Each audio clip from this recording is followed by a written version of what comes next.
I think emails were sent out to all the members of the committee so that they would know ahead of time. And I see Richard is here and Glenn. I'm not seeing Stuart. I see you, Michael. Ah, you speak and you appear. Modern technology, it's a wonderful thing.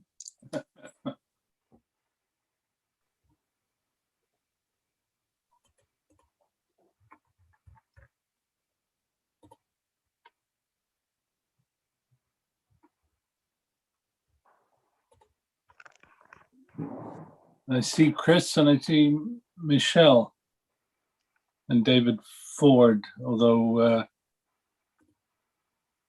not everybody's camera is on, but that's fine. Okay, so I have started streaming the meeting now. It's all ready to go. Okay, thank you. So it is 2:02 and I'll call this meeting to order of the Waterfront Coastal Processes Committee meeting for June 24th. And we acknowledge we're meeting on the shared traditional lands of the Coast Salish people. And we have an audience for once. I'm not sure we've ever had an audience one of these meetings before. So I'm very happy to see that. Just to make sure that you can all hear me and I can hear you, we'll do a quick roll call. So Glenn? Yes, I can hear you fine. Great, we're good. Chris? Hi, yep, I can hear you loud and clear. Great, and thank you for running the meeting last month when I couldn't. I appreciate that, you did a great Oh, job. you're welcome. And Richard? Here. Great, and Stuart? I'm here, Michael. Great, and Michelle? Hi there, I'm here. Great. Okay, so the first I need approval of the agenda. Just need a mover for that. Rick, thank you very much. Any objections to approving the agenda? And I think I can see hands if anybody raises them. Okay, I'm not seeing any objections, so that's approved by unanimous consent. Adoption of the minutes. Rick, thank you. Stuart, you're a bit dark there. I'm not catching your hand when it goes up. So any objections to adoption of the minutes? Seeing none.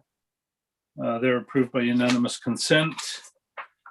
And we go on to delegations. So we have a delegation from the Stewardship Center for British Columbia. Hi, Mr. Chair. If I could be given an opportunity to introduce our guest today. Absolutely. Thank you. So as you mentioned, we have representatives of the Stewardship Center of British Columbia, a not-for-profit organization that, as you may recall, initiated with its funding partners the Green Shores program and manages it to this day.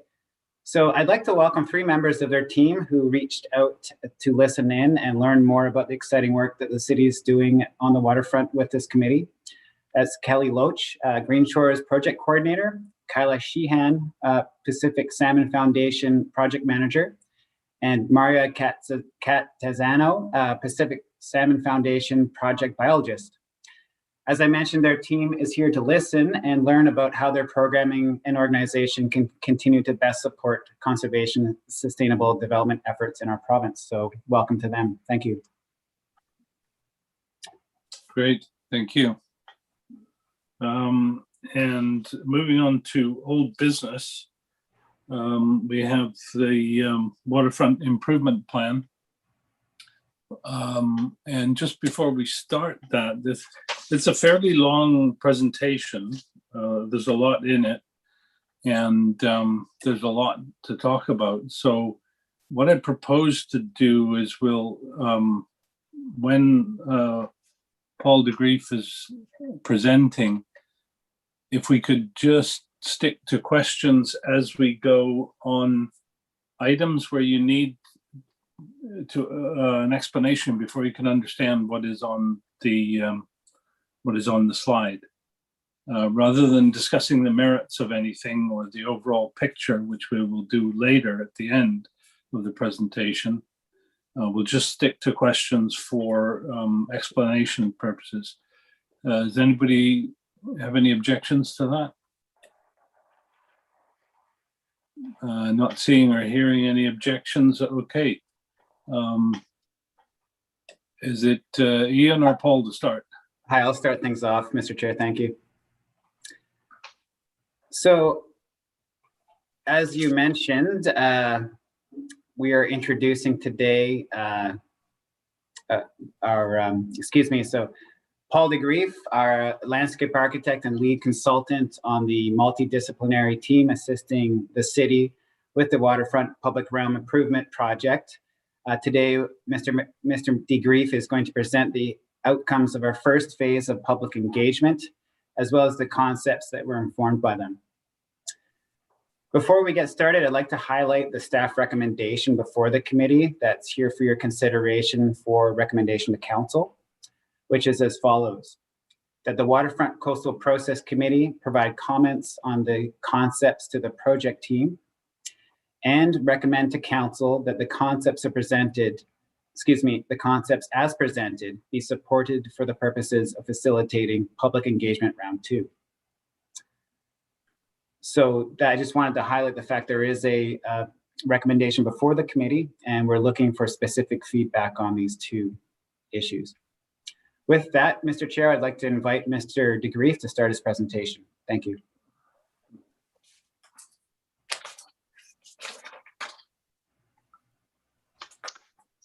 Thank you, Ian. I'm hoping that everyone is seeing presentation up on the screen. Yep, we can see it. Excellent. Great. Well, thank you, committee members, for joining today, and for guests. Oops.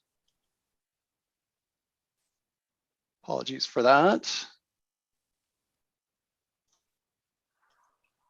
Great. Okay, I'll get started here. So thanks again for joining. It's been a busy month since we saw you last, and as Councillor Baxter, the chair, alluded to, it's a fairly long presentation. I'm going to move fairly quickly, but feel free to interrupt. As the chair, Councillor Baxter, if you don't mind interrupting me vocally, I'm kind of tend to concentrate on the slides. So if there is a question, I'm happy to pause and try to respond to questions as we go here. But that would be great if you'd be willing to do that. So the presentation here is again centered around the next stage in the waterfront planning project, waterfront improvement project. So we've gone through the early stages largely since the beginning of the year in trying to get our hands around what's happening on the waterfront, the systems, the processes, the ecology, the desire for improvements, and now we've gone through a process of taking a first stab at articulating what it might look like, and it's been a lot of fun, and it'll be interesting to see your reaction to it now. So I'm looking forward to that. So again, I'd like to just acknowledge we're meeting on the shared traditional lands of the Coast Salish, and particularly this piece of landscape, which has significant relevance to First Nations. So you've seen this slide before. We're really now into this conceptual design process, which will feed a second round of engagement. So there's lots of opportunity here to still adjust, add to, amend, and improve on the plans that you're seeing today. So there's nothing here that I would consider final, or that our team considers final. And it's important for me to state that up front. We're still very much in an iterative process, and more than willing to hear comments and adjust as necessary.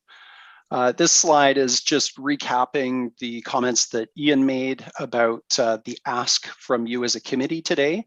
So that is to provide comments to us on the direction we're headed here, and then to make a recommendation to council to advance this material for the purposes of facilitating the second round of engagement.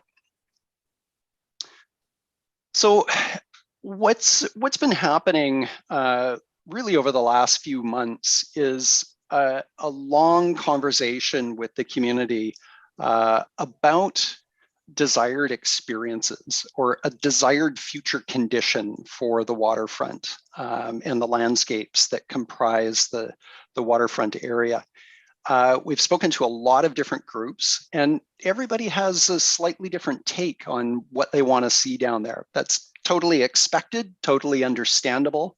Whether it's universal accessibility advocates wanting to see more attention to meeting their needs, or naturalists just wanting to protect and enhance the natural areas as they exist.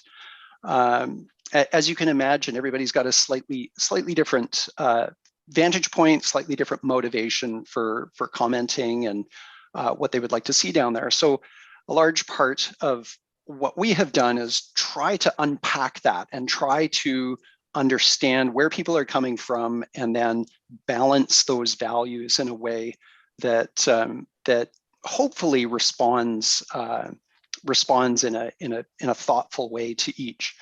So underpinning that that community voice is well over 100 survey responses now.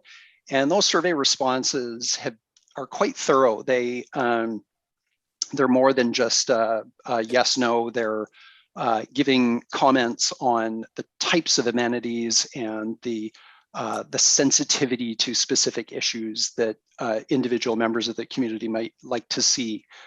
So that survey has been very helpful in kind of framing our work.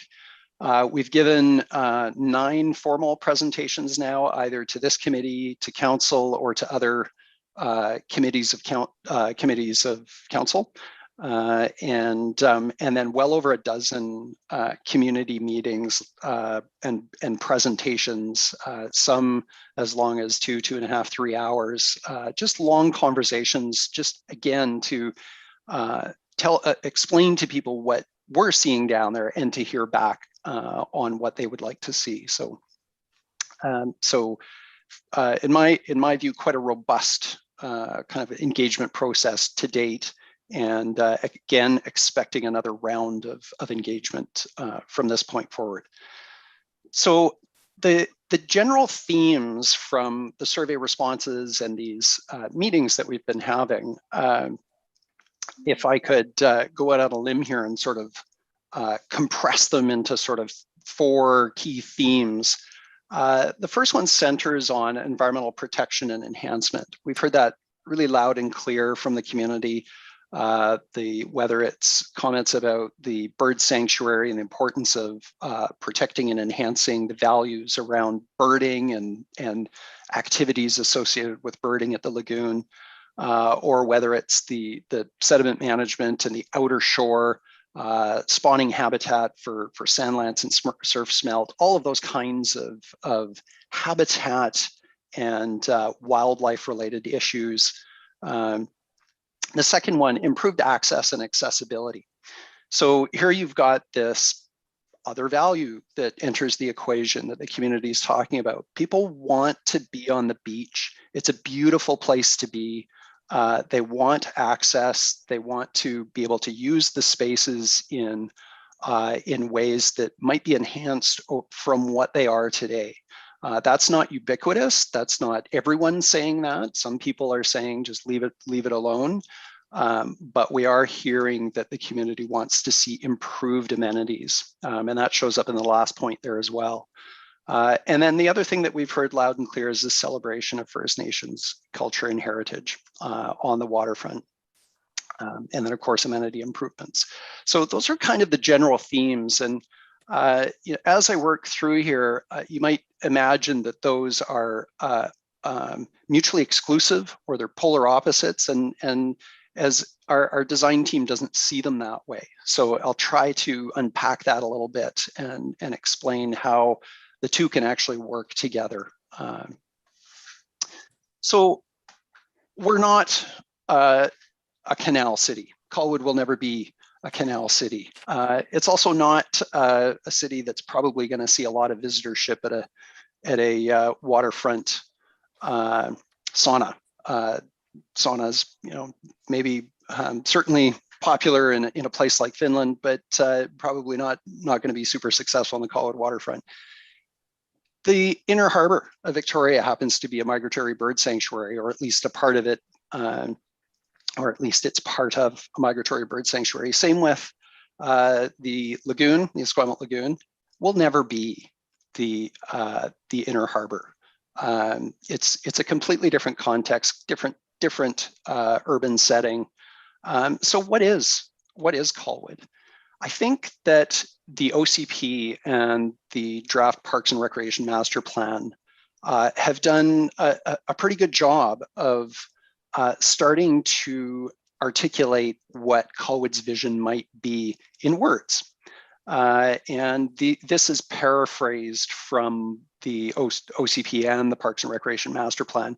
And it's not surprising that this statement, an iconic treasured destination that balances resilience to climate change, respect for ecology, and also activities and vibrancy, is consistent with what we've heard from the community, because the OCP and Parks and Recreation Master Plan also had fairly exhaustive and from my perspective, well done public consultation processes. So really, it's a reflection of what the community has been saying all along, what they want to see down there. So again, it's this attempt to balance values and respect ecology, and use that as the basis for physical improvements in the landscape. Okay, so drilling down into a little bit more detail, this is where I could spend an hour just talking about the goals and then explaining each of the plan elements. I'm not going to do that. I'm going to just sort of move fairly quickly through the 7 goals. What I will say is that there are 6 goals that are essentially based on the Parks and Recreation Master Plan goals. Our team has added this first one because we just felt that it was important, given the context in the landscape here, to be more explicit about connection with First Nations in this part of Colwood.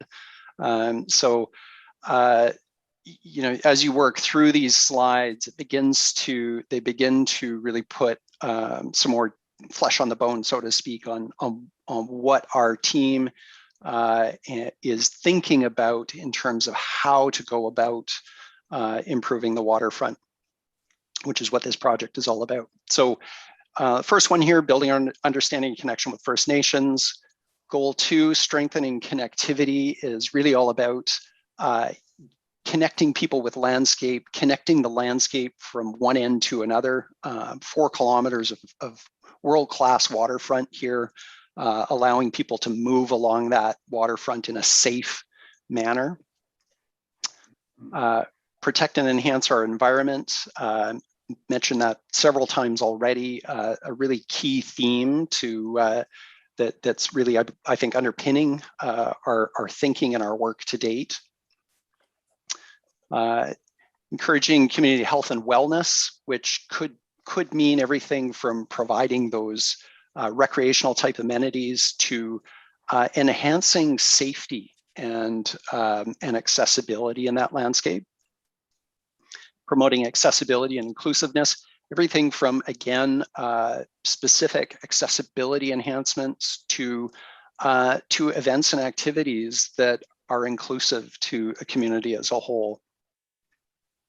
Celebrating our natural character, keeping that beachy feel down there. And part of that is selection of materials and the way the landscape is planned and designed as a whole.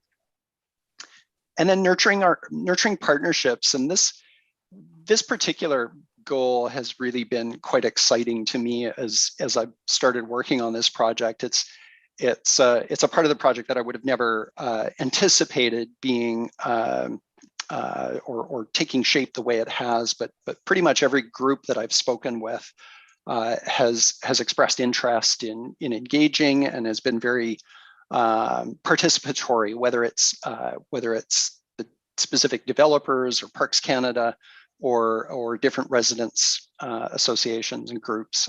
So that's been really rewarding. I might also add that we had great meetings with the Esquimalt and Songhees First Nations and have been invited back to talk to them more about what Colwood's planning on the waterfront. Okay, so starting at the broader scale, I've got a few slides here that talk about landscape context. And if we're looking at the 4 kilometers of waterfront from Royal Beach right up to the lighthouse, how does that sit in the context of Colwood as a whole? And we've identified a few connecting pieces that I think are important to consider. In terms of event spaces, we know that 2 existing sort of event opportunities exist at both Fort Rod Hill and at Royal Roads. The 2 new opportunities that we think are sort of there to explore are both Pitt House Park and Royal Beach. And these could be defined, described at different scales and designed to fit programs and vice versa. So when I talk about programs, I'm really thinking of events and community gatherings, which Colwood has been doing a really amazing job at. But could those spaces be designed in a way that they actually work hand in hand with the types of events and activities that Colwood wants to pursue? Greenway connections. So when I think of the waterfront, when our team thinks of the waterfront, we're also thinking about, we're not just thinking about the experience on the beach itself, we're also starting to think about the experience of moving from the community down to the beach and back again. So you imagine you're taking your kids down to the beach for the day. What's your experience leaving the front door of your house, moving down to the beach, and then spending your day at the beach and then coming back again? Are you piling all your stuff into a car and driving down? Or is there opportunity for you to pile your stuff into a wagon, enjoy your walk down, and make that part of the experience of the beach day? So greenways, I think, are very much an important component of the waterfront development that are worth considering. And then the larger open space system. So again, if you look at the larger open space system in Colwood, you've got these really kind of obvious large green patches that show up, the Fort Rod Hill area and then Royal Roads, but also open spaces that Colwood manages, where there's opportunities to connect with greenways and draw people to and from the waterfront through those. All right, so before I launch into the sketches of specific areas, I just wanted to mention a few assumptions that kind of underpin the work that we've done. One of the key assumptions here is that work that Colwood chooses to pursue on the waterfront will require permitting. And ideally that those permits and the work that's pursued is pursued in partnership with partners, whether it's First Nations or organizations like Parks Canada that have these sort of jurisdictional interests in the Colwood waterfront, like the migratory bird sanctuary. Planning and designing the details here, I think, is really important, and permitting is part of that, but partnerships can really help with that permitting process. Another assumption is everything we've been trying to do with our design has really been looking at applying site adaptive design principles, whether it's low impact development, which I define as kind of reducing the total footprint area, or consideration of the archaeological and ecological constraints on the peninsula, or applying Green Shores principles. So sometimes it's pretty obvious where those show up, sometimes not so much, but in combination with the permitting requirements, we are considering how to develop and design in a sensitive way to site conditions. Again, the early part of this project and many of the conversations that we've had with you as a committee have really centered on the notion of sediment management on the outer shore. And that remains a key assumption in our work moving forward. I guess in a nutshell, what we're assuming here is that Colwood will undertake a comprehensive study of the shoreline system, and then look at a strategic approach to managing the sediment system. And again, we are assuming that the character of the shoreline as a result of that will remain intact. That's a big assumption here. I know Ian has had some preliminary conversations with David Ford about using some of the modeling that his team has developed for helping develop a better understanding of sediment movement on the shoreline. So again, a more intimate or intricate look at sediment movement on the shoreline from an engineering perspective, which can feed into a design for a sediment management system.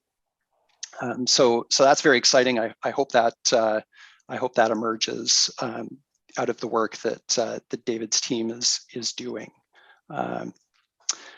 Okay, and then for me as a designer, some of the things that I'm trying to interject into the work that I'm doing are just trying to suggest spaces that are more pleasing aesthetically, that have a richness for programming.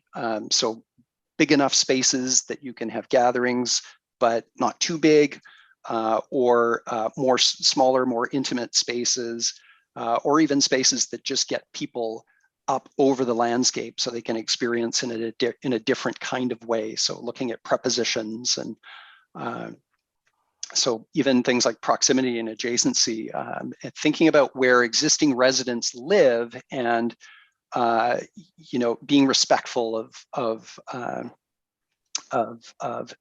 where people live, and maybe moving activity nodes away from that. So again, just looking at context, looking at proximity, adjacency, and things like aesthetic quality. So some of the key opportunities and constraints, this slide, more than anything, I want to just emphasize the importance of Royal Beach in my mind. I really see that area as just a potential growth center that can house a range of different cultural and social events, so long as it's designed with intent. And that's where this physical design and programming kind of go hand in hand. If you look kind of north from there, you're really faced with a wide range of constraints, things like bluffs, steep slopes, archaeological constraints, and the ecological sensitivity of the lagoon. So even Pitt House Park, what an absolutely beautiful piece of land, But sitting in this area where you've got significant archaeological and ecological constraints, so a little bit more challenging to work with. In terms of the open space system as a whole, where we've landed is activity nodes that are spaced a reasonable distance apart. If you look at the inset diagram there with the 5-minute walking circles, the orange center circle is about a 5-minute walking radius. So our activity nodes are spaced more or less a 5-minute walking distance apart, which is reasonable from just a kind of I guess experiential perspective. So we don't want activity nodes spaced too far apart. The major kind of nodes would be, again, the Royal Beach, and then hopefully something at the bridge, acknowledging that there's, again, significant archaeological constraints in that area, in that North Spit area. So the detailed study areas that we've named and defined kind of make up the spaces in between those activity nodes. So we've described Perimeter Park at the south end. Millburn is the area between Lagoon and the duplexes, more or less. Pit House Park is Pit House Park and the area immediately in front. And South Beach is kind of the southern third of Cobourg Peninsula. Riflery Berm Crossing is kind of a midpoint on the peninsula that has some unique characteristics that distinguishes it from the South Beach area and Cobourg North. And then, of course, Cobourg North, which again has some unique characteristics that I'll describe in some detail. So just launching into the concepts, the Perimeter Park area is this space below what are significant bluffs. As we've described in previous meetings, the bluffs are largely stable. There's some evidence, a little bit of evidence of scarp erosion in portions of this area of the beach, but relatively minor in the grand scheme of things. We do expect that will start to change over time, given that there's no sediment being added to the beach anymore from gravel pit operations. So change is expected in this area of the beach without, of course, without a sediment management program. So we proposed a facility here that connects Royal Beach to the Lagoon Road area with a raised type of boardwalk tucked under the trees, well back from the beach. Could be lit and formalizes the access through this part of the waterfront in hopefully quite a lovely way. The surface of this path, as opposed to wood, there's some interesting products available now, such as fiberboard that CRD Parks has been using on the Galloping Goose Trail, for example, up by Saanich Hall. Is a good example of this, where it's more conducive to bicycles and wheeled, just wheeled modes of transport. So lots of options there for surfacing and construction techniques, but a raised boardwalk that allows the landscape to change over time. So moving northward, the section between the duplexes and essentially Lagoon Road, we've proposed a bit of a shift on the portion of Ocean Boulevard just south of Millburn Road, where we would take the sort of informal parking that exists there and formalize it between Millburn and Lagoon. So by formalizing the parking in that section, we think you can achieve about a net balance in parking capacity, but it creates a much more pleasing walking environment south of Millburn Road, potentially with some little bump outs for for bench areas, small plaza type spaces with some minor vegetation enhancement fit in there. So wide enough that emergency access can make its way down there, but tight enough that it discourages vehicle use and minor vehicle use only for the duplexes. In the long run, potentially that gets converted, and we mentioned buy, rent, retreat, or yes, buy, rent, retreat as a proposed strategy for the duplexes, and that's something that Colwood could explore as a long-term strategy. So Pit House Park, the key move here is to note that 60 to 70% of the park would remain as natural space. So again, the emphasis here being on ecological preservation and enhancement, but we do think that there's opportunity to introduce some amenity improvements in the park. The parking area that's shown on the bottom left of the park space has capacity for around 60 parking stalls. And in combination with that, maybe a small band shell and or interpretive shelter. And some of these ideas come straight out of the Parks and Recreation Master Plan, where covered meeting space was recommended as a highly desirable amenity addition, and again, as well as a natural play space. All right, before I go on, I just wanted to, my mouth is getting kind of dry, and I'm just wondering if there's any raised hands or any questions. Looks like Richard has a question. Paul, when you refer to the pit house, the clamshell, is that for concerts or what is that? It's a cooking. No, you're exactly right, Richard. It's the intent there is a band shell or some kind of event gathering space. At this point, it's very suggestive of the band shelter at the Sydney Waterfront. Oh, okay, excellent. And Woonernup, what is that?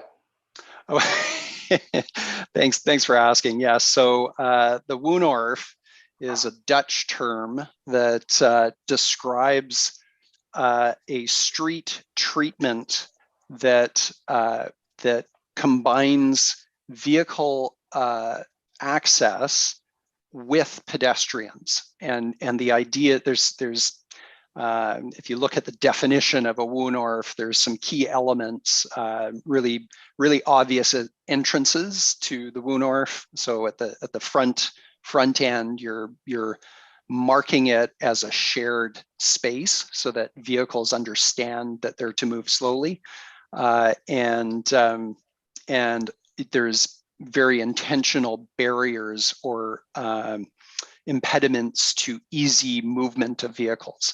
And again, the whole idea is to make it more of a living type of street. The term Woonorf is actually literally interpreted as living street.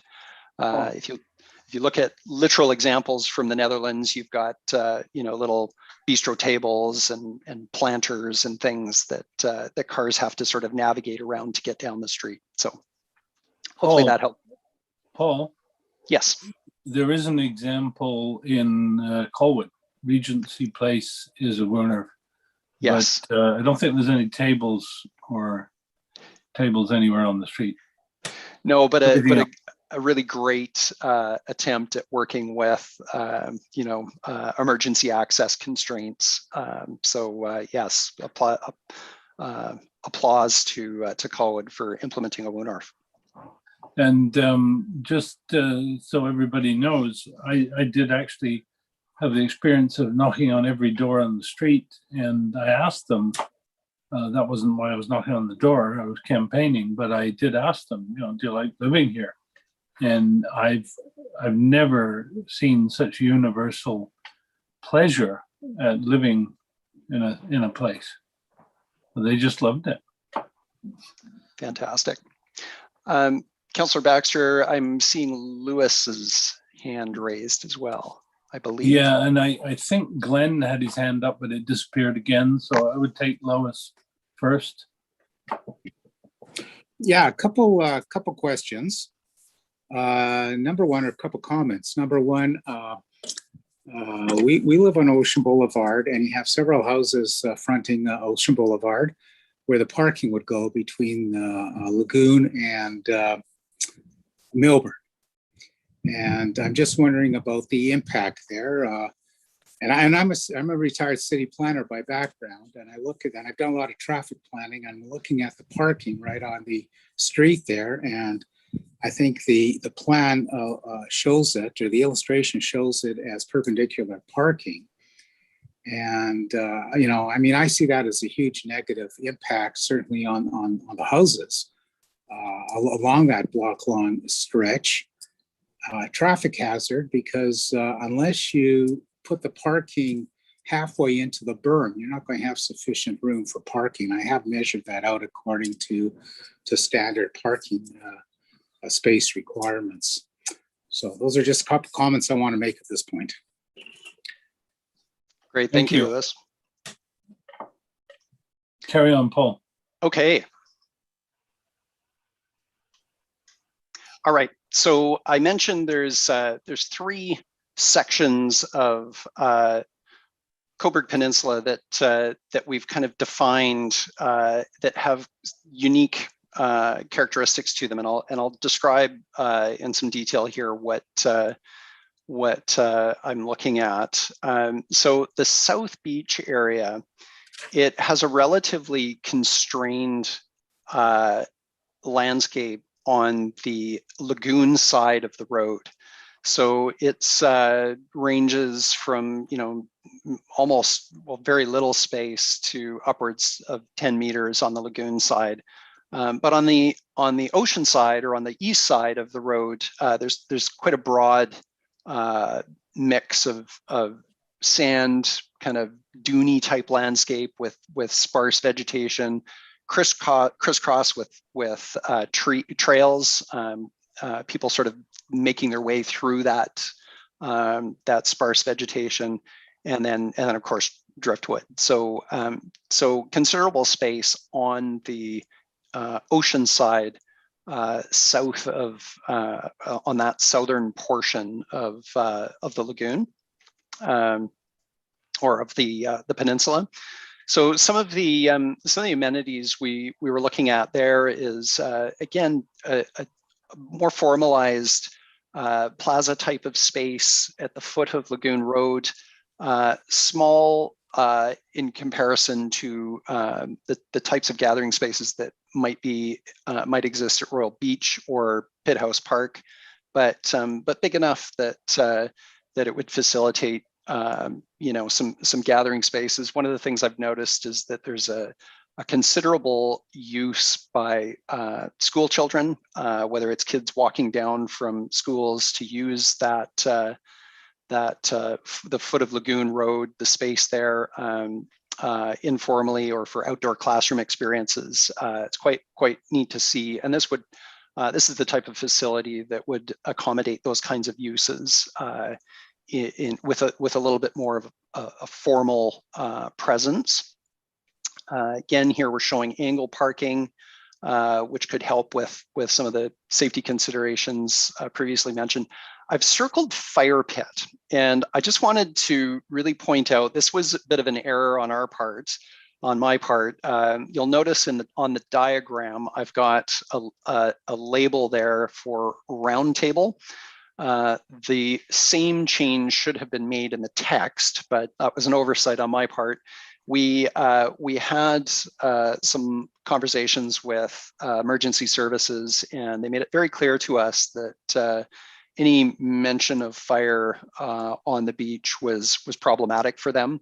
They described the historical context of essentially having to park a fire engine at either end of Cobourg Peninsula to deal with safety issues related to fire on summer evenings. So apologies for that error on our part, that oversight, but really we've moved away from any notion of a fire pit or some formalized space where fire could be used on the beach. Paul, on that slide, I actually have some questions where I'm not sure what's being referred to. So round table and wave plaza, could you explain what those would be? Absolutely. So the wave plaza is the space that I was describing that would facilitate uses such as a gathering space for children that's off the road, that's protected from the road with bollards, possibly removable bollards that could facilitate access from vehicles for different types of events. So on a given day, it might be school kids gathering in that space with a bench along the waterfront side that would allow gathering and working together as a class. And then the round table is really notionally an idea that you would have a more formal space that people could gather around. And again, these are really high level sort of conceptual ideas that could take a range of different forms. So we're trying to be a bit evocative, but at the same time very general to allow the more detailed design process to explore lots of different ideas here. So the round table would be an actual table, is what you're thinking. It could be an actual table, yeah. So as opposed to a fire pit or a fire bowl, maybe it's a table that people could actually sit around or bring beach chairs down and use as a gathering space. Okay, and you've labeled the degaussing shelter, but I don't think that hut is actually there anymore, is it? No, it's no longer there, and however, there is a unique rise of land there that Richard McKay had pointed out to me, and it does afford an opportunity for it's sort of the one spot on the peninsula where some form of, again, sheltered but open outdoor space could be provided for. So maybe it's just a picnic type shelter with some seats on the waterfront side that's slightly elevated, and by virtue of being elevated is protected from shoreline processes. So okay, thank you. It's the some of these are lacking a little bit of three-dimensional detail or a cross section to help describe them. So we'll work on providing some more visual detail here for you. Thanks. Excuse me, Paul. Where the roundtable wave plaza viewing deck, that's under the assumption that the existing sewage lift station is going to be vacated or relocated? No, actually, if you're looking at the sketch, we've shown the plaza space, and then adjacent to that, we've actually shown kind of a repurposing of the pump station, taking the existing facility and putting a viewing deck or something above it. So again, a notional kind of idea that explores maybe some modifications or improvements to the pump house. It's again, it's an unproven idea, and the plaza could work just fine without any modification to the pump house at all. So the viewing deck beside the plaza has some interesting adjacencies. You've got people above and below, which is always nice for watching and for events. And you imagine buskers down there using that space. So that's really the idea behind it, but unproven. Okay. Okay, so the riflery berm crossing. Sorry, Paul. Glenn Willing definitely has his hand up. Oh, my apologies. Oh, actually, it's me. It's Helen. I just want to mention that beside where you have the degaussing hut, there is an accessible art space there with the picnic table that's accessible for people in wheelchairs. Thanks, Helen. Fantastic, thank you. Okay, so moving northward, the Riflery Berm crossing is is a little less than halfway up the lagoon heading northward. The defining characteristic there is you're split about 50-50 on the backside or the lagoon side and the beach side. So it's quite constrained on both sides. And the idea here is to use this space for bringing the pathway from one side of the road to the other side of the road. So it becomes a more celebrated crossing with opportunity for traffic calming and some safety improvements around pedestrian access and formalizing the vehicle parking spaces. Again, I'm showing 90-degree parking here, opportunities for 45-degree parking as well, just slightly reduced capacity with 45-degree parking. Notionally here, I've suggested a viewing platform, bird viewing deck, again, just to emphasize the assumption there around permitting and partnerships with groups that would be interested in that kind of a facility.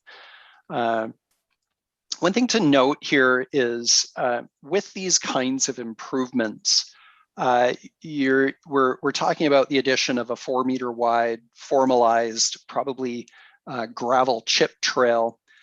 Even a facility like that would have a permitting process associated with it, and more than likely compensation requirements. So the ecological enhancements and the improvements to the habitat quality would go hand in hand, would have to go hand in hand with the physical improvements that are proposed along the peninsula in this foreshore area. So I just wanted to kind of elaborate on that again. Another just version of the sketch that shows a center median or a pedestrian island in the middle of the road. One thing that we did is we had a meeting with the RCMP, and they highlighted to us that Ocean Boulevard is their #1 source of complaints on the West Shore by a long shot. So safety, slowing vehicles down. They were proposing roundabouts. I don't think there's actually space for a roundabout on the peninsula. I think it's too constrained. But certainly some form of traffic calming, whether it's a raised crosswalk or bulges that force vehicles to slow down and navigate, would be not just welcomed but celebrated by enforcement. The other thing that they mentioned is that they would love to have space, a pull-out space where they could actually do their traffic enforcement. So enough space for 3 vehicles, a traffic enforcement vehicle, and then whoever they're pulling over. So that's something that could certainly be planned here as well. Coburg North, the condition reverses. So the broadest part of the landscape there is on the lagoon side of the road, and much more opportunity for exploring a separated pathway in this portion of Coburg Peninsula. And we've laid out a few options here, and I've tried to just highlight for you on these slides the existing asphalt footprint. So if you look at the cross section down at the bottom, it's got 2 vertical red lines. Those represent the existing asphalt footprint, and then the improvements would happen either side of that. For this first option, we've proposed a connected multi-use trail. So it would be adjoining the road, and there might be a physical barrier between the new pathway and the existing road surface.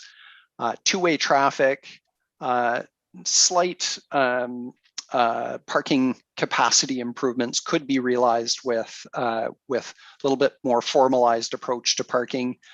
Even converting it to 45-degree parking with some delineators would go a long way to improving parking capacity. Most of the times that I've visited, given the informal nature of the parking, oftentimes you see vehicles that are parked just far enough apart that you couldn't get a vehicle in between. So even just converting to 45-degree parking would have a significant improvement to parking capacity. And then I'll note here as well that either side of the path or the parking would be those ecological enhancements that go hand in hand with whatever improvements are pursued or approached. Another option is looking at taking advantage of the space at the north end, where you could potentially increase parking capacity, formalize the parking space, and put parking on both sides. Now we've got two-way traffic with cars backing out from either side. That condition exists on a small portion, but not on a large portion. So certainly some safety considerations here, but much less space available with this option for ecological enhancements compared to the other two options that we've put forward. Probably the most significant change here is a separated pathway. So I certainly would advocate for a separated pathway from an aesthetic perspective, a little bit more impact and cost associated with doing that. The third option is looking at potentially a one-way traffic flow. Lots of conversation around that vis-a-vis impacts to residents in the Lagoon Road area, potential concerns over emergency access. So the design has considered those things, and we wanted to put it forward as a consideration because this option does a couple things. One is it allows basically the existing footprint to be used for increasing parking capacity and without having to pave more or add more hard surface. And it allows for the most generous ecological enhancements and a separated pathway. So you kind of get some good physical improvements with this option, but at the sacrifice of losing two-way traffic flow on the peninsula. This is just a slide that kind of gets at some of the qualitatively gets at some of the I guess comparisons between the three options. You can see the parking numbers there are based on kind of an overview of the whole lagoon. The differences in the numbers relate to the three different options, option A, B, and C for the north end only. So you can actually see that north end, if you pursue 90-degree parking on both sides, you get quite a bump in the number of cars that can be accommodated on the peninsula, if that is something that Colwood wishes to pursue. Existing parking, plus or minus 400. Again, it really depends on how efficiently people are parking on a day-to-day basis. Safety, again, just a qualitative analysis there. Ecology, some areas just notionally based on those three options again. More space available with the angle parking option, but with that attached multi-use trail option, you're only parking on one side, and you've got, and it's a more efficient use of space essentially because you're bumping that pathway up against the road surface. Aesthetically, again, just a sort of qualitative comparison of those three options. And again, cost, I've indicated just for comparison sake, we haven't done detailed costing on these options yet, but the attached multi-use trail, because you're using existing footprint and just expanding slightly, you're probably the most efficient from a cost perspective there. Okay, so I feel like I've been talking a lot. I'll leave it there. The next stages in the process for us, presuming that this committee and council are willing to advance this material to the next round of public consultation, would be our summertime kind of consultation on options, and then the development of an implementation strategy hand in hand with plan refinement and reporting, and that would happen in the fall. So thanks very much. I'm happy to stay on here and answer questions and fill in some blanks.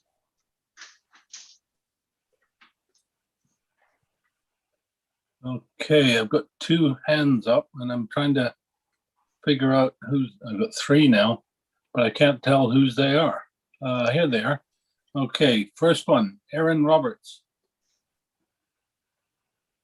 Hi there. Thanks so much for the helpful presentation. That was really good to help contextualize some things.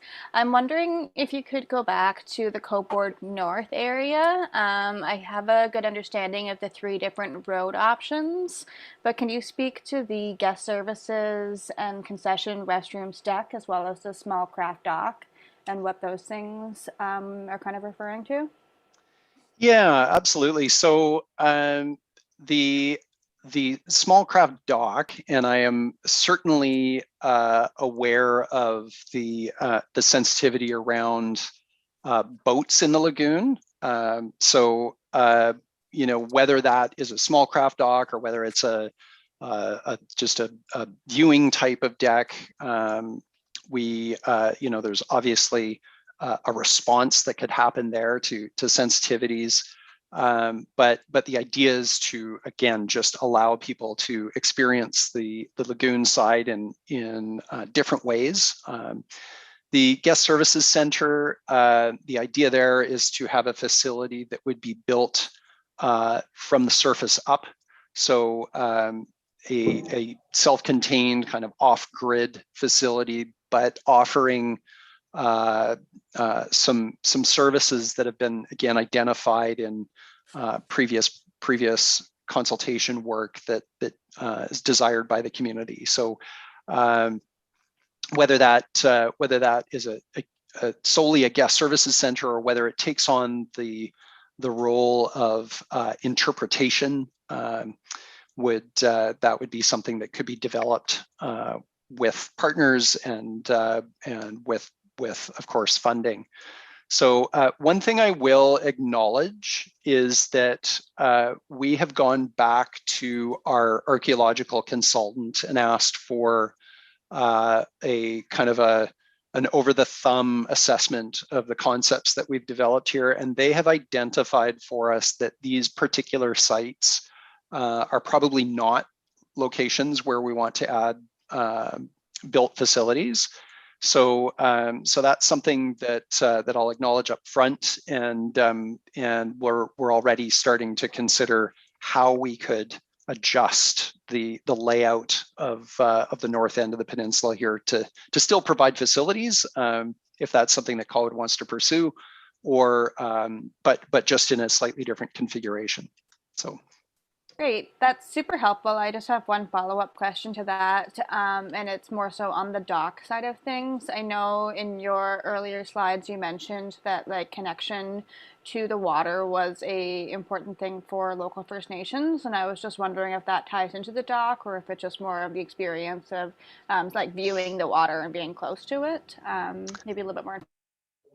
Yeah, I have a very kind of powerful image in my mind of the last paddling festival that was held on the lagoon by the First Nations, and I'll completely admit that was kind of in my mind as I was developing this sketch, and that I couldn't resist the desire to put a small craft access point on the drawing. So whether that's something that that actually works with the migratory bird sanctuary considerations or other sensitivities around boat access in the lagoon, I'll acknowledge that that's something that I need to hear more from the community on. That I think our team needs to hear more from the community on before we proceed with this kind of an option. But hopefully that helps. Hi, Mr. Chair. Sorry to interrupt, Paul. If I could also add that a small boat launch, non-motorized for non-motorized boats, was a component that we heard from the public through our engagement on the Parks and Rec Master Plan. So that is included in that document as something we should work towards. I just wanted to add that as well. Thanks. Okay, next up is Councillor Parkinson. Thank you, Chair. Thank you for the presentation, Paul. A lot of good stuff there. Interesting that you started with the sort of the notion of Colwood creating a world-class waterfront, which I think those of us on council feel tasked with because of the OCP. And towards the end, we get down into some real tough issues on, what do we do? One-way traffic, small craft launches, that kind of stuff. I'm concerned about your next steps, where you say your engagement round 2 is concept design and online survey over the summer. You've been involved, I've been involved in any number of development projects that would typically for something, anywhere similar to this, sort of have an open house with a bunch of boards so that people could, you've got your 7 goals. Probably everybody could look at them, but would like some more context, some more background, how they fit in. I know there's a lot more thought gone behind what you put out there than is there. And, our community is hellishly involved in Ocean Boulevard and what should and could and might be down there. And I think there's a real need for a huge amount of public participation and input and informed public participation and input on a plan such as this. So I just kind of worried that, frankly, if we throw this to the internet and just let people go, who knows? Who knows how accurate what we hear is going to be? So I want you to think about that and really think about what is the best way to really get the public understanding the thoughts behind all this, so that what they say is going to be hugely important to council when it comes back, and let's make sure that what they're saying is informed and knowledgeable. And sort of on the same subject, we frankly don't have anything from the migratory bird sanctuary that we all have opinions on. The small craft dock might be just absolutely crazy right next to where we see all the herons in the morning and the birds. We should have that information prior to a lot of the public input, and similar with the archaeological stuff. As you said, you've heard back that maybe some of the stuff even already is getting some pushback. So if we're going to do this right, I think we're going to have to really not just go out to a survey, say, what do you think? That's my sense. Maybe other people have more faith in surveys than I do. But just a broad survey without enough information behind it it scares me where we might end up. So can you tell me your thinking on that? Do you really think that the online survey is going to get enough information to get the community knowledgeably on side here? I think it's a great question, and boy, oh boy, Ian, I don't know if you have any thoughts around this. We, we've developed the work plan in collaboration with Colwood. The timeline was fairly compressed from the outset. I'm certainly comfortable with and willing to extend timelines and allow for a more robust engagement process. I certainly have no objections on that from my side. I think it's definitely something that I'd want to talk to staff about and really kind of think our way through. What I guess I can say is the idea of a survey, an online survey, would be more than just asking about preferences. It would be trying to provide similar to what was done in the first round, where we provided quite an extensive package of material that was far more descriptive than just some images. We would actually try and articulate the story that I've just told, this presentation, in a series of boards and hopefully provide the community with more than just some sketches. So, we're still kind of in this limited, uncertain engagement or face-to-face engagement reality with COVID. So if we could make it a more robust engagement process moving forward, I'd certainly welcome that. So maybe at this stage, if it's okay, we take your comment under advisement, and that's something that I could explore with staff. Sure, I'm happy with that. But to me, this is hugely relevant to our community, and let's really make sure that they all get a chance for input and informed input, and then see where we go from there. That's all.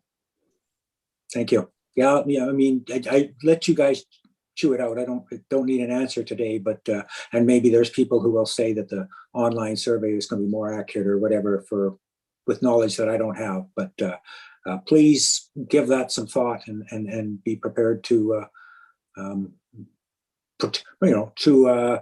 defend whichever decision is made. Yes, thank you for challenging us on that. Yeah. Okay. Okay, Glenn Willing. Yes, good afternoon, Paul. My question goes back to the two mat entrances you have for use by mobility challenged individuals. I look at that mat and I look at the angle of repose on the beach, and in the areas where they're proposed, you quite often you get a nice sandy approach in the first 3 feet of tide, but below that you get into the cobble situation. And I would strongly suggest that you could possibly looking at the mats. You could look at the mats, fine. I think that's a terrific idea. But I would combine that with a portable kayak-like launch, which is like small railway ties that are cabled together, that are put out as a mat itself further out and anchored in the spring through to say October, November, and put that in there, and then because that will override the cobbles that are like probably 8 inch up to 8 inches out there, and it would make the beach much smoother for the access of wheelchairs, because otherwise you get down there and you get that mat is over a 8-inch rock, and somebody's trying to push their partner or their caregiver is trying to push someone out so they can get out there and get wet, because people quite often, like in a chair, would love nothing better than to get wet, in an ocean setting. So that's just one suggestion I have, that I think that would make that a little more usable, and it would also be really nice for people with kayaks. If you had, you want to get in and out of the water, it'd be a great place for that as well. Thank you. Thanks for that, Glenn. We again, we had a conversation with emergency services, and when they saw the mats, they actually alluded to the fact that they could potentially use that as a secondary emergency access point for their Zodiac. So there could be some sort of ancillary uses to this kind of an installation. So. Okay, thanks, Glenn. Dr. Ling. Hi, thanks. I've got a question about the parking.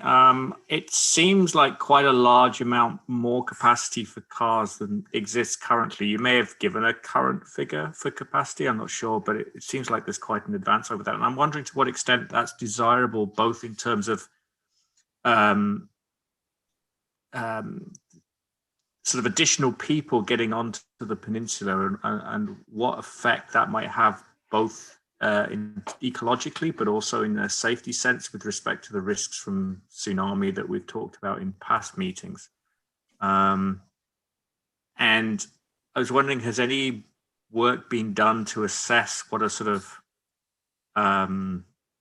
demand for parking there is, and you know what might be the likely capacity that would be desirable? I think those are excellent questions. The extent to which we've analyzed parking and parking demand has really been a qualitative exercise. So we've looked at use on a sunny Saturday afternoon, and we've looked at use on a rainy Thursday at 10 o'clock in the morning on a March day. What has astounded me is that pretty much every time I've been down there, it's heavily used, and there's hundreds of vehicles using Cobourg Peninsula. So that's been a bit of a driver in my thinking, just on a qualitative level. The important thing to keep in mind on capacity and numbers and use is some of the information that we presented in the needs assessment report, where Colwood is looking at adding upwards of 8,000 to 10,000 people in the immediate vicinity of the lagoon. So I think change is something that we're anticipating, and if it's not accommodated, you end up with other kinds of problems where there's safety issues on the feeder roads coming down to the beach and that sort of thing. So from a desirability perspective, that's one way of looking at the problem. With respect to balancing with ecology, this is where, as a designer, I've kind of assumed the attitude, for right or wrong, that when we look at improvements in open space and park type settings, we need to be really careful about the way we design the improvements and the access in combination with the ecology. So if we just add capacity and we add efficiency of access, invariably we lose ecological value, because people tend to not be very thoughtful in the way they interact with landscape. It's just human nature, right? And if you're going to the beach and it's a beautiful Saturday morning and you step out of the car and you're a kid, you're just going to tear straight across to get to the beach. That's just what you're going to do, or your dog's going to do that. So I call it programmed access. It's where when you're designing a facility, you're actually thinking very carefully about how people move through the landscape from their vehicle to the multi-use path, or from the multi-use path across the road to the beach, and programming where that happens, so that the in-between spaces, which is where the ecology happens, actually stand a chance in the long run. So again, it's this kind of marriage between the physical improvements and the ecological enhancements. They need to be designed hand in hand. And sometimes it can be as subtle as adding a couple pieces of split rail on a corner at a pathway that prevent people from cutting the corner. Just subtle little enhancements like that in the design can really actually allow vegetation to get established and allow the ecology to take hold. And then after that, you know, if a thicket forms, then people typically don't like to walk through prickly thickets. So then once it's established, then it can do its own thing. But yeah, so maybe that's not as explicit as it should be in the sketches and diagrams that we provided to date, but really the intent here is that the ecology and the new facilities are designed and programmed hand in hand.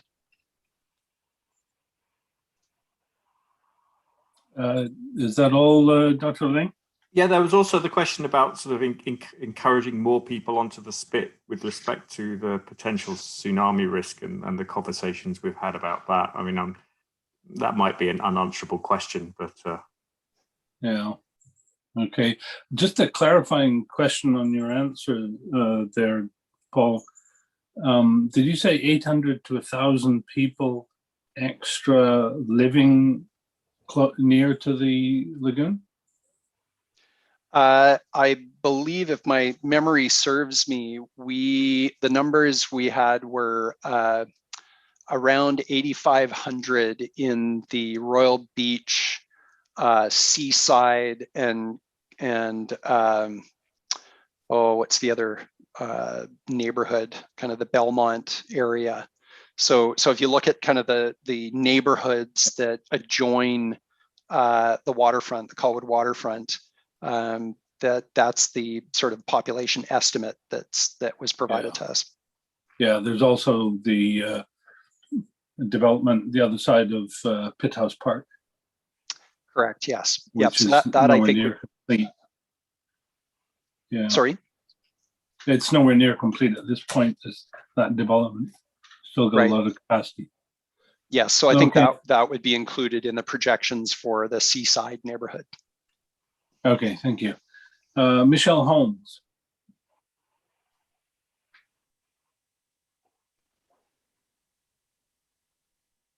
Michelle?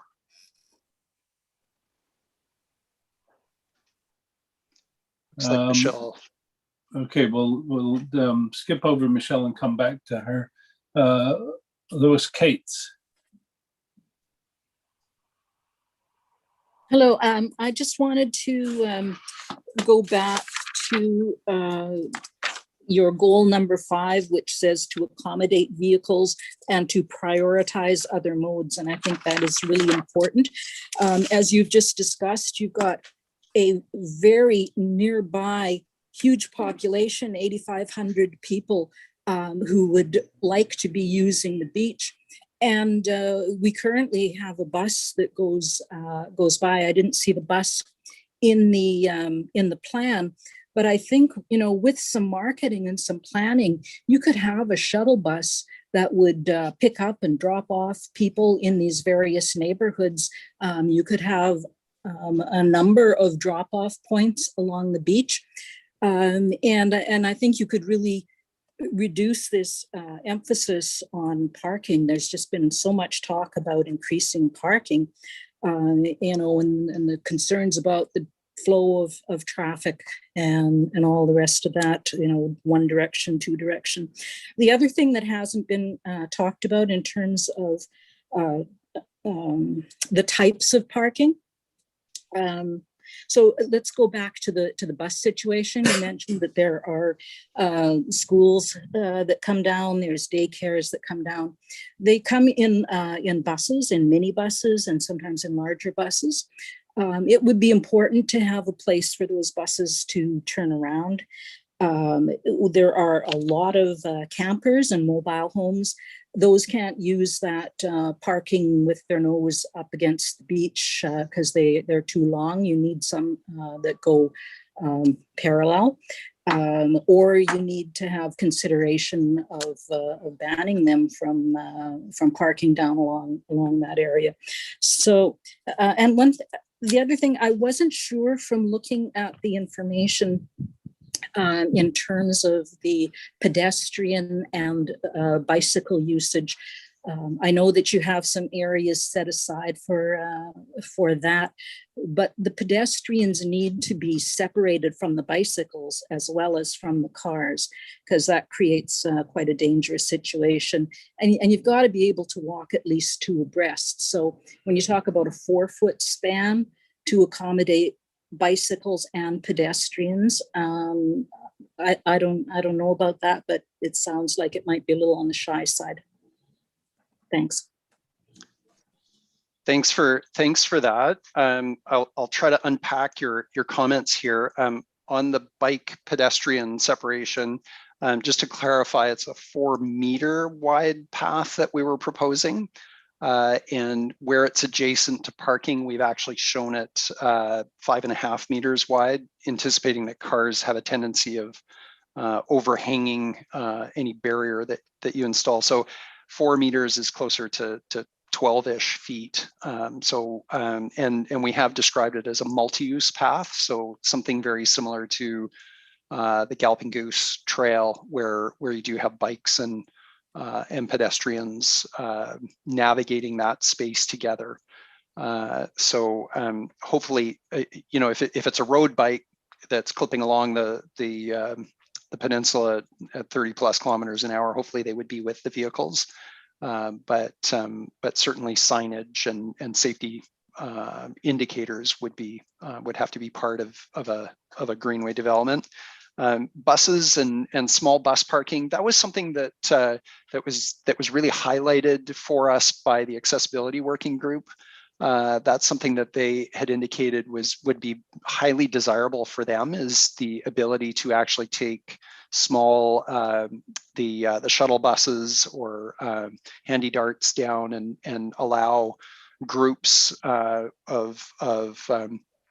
universal access to actually make use of the space as well. And it does have that kind of demand. It's a beautiful space to go to. So hopefully that helps. Thank you, Lois. That was very helpful. Aaron Roberts. Thank you very much, Councillor Baxter. I have a comment as opposed to a question this time. Acknowledging the, of course, really high value of public engagement, I think it's important to echo Councillor Parkinson's comments on like what information you're providing while you engage. And so from an environmental point of view, it's difficult to provide specific feedback at this level because we don't really have that much specific information to go on.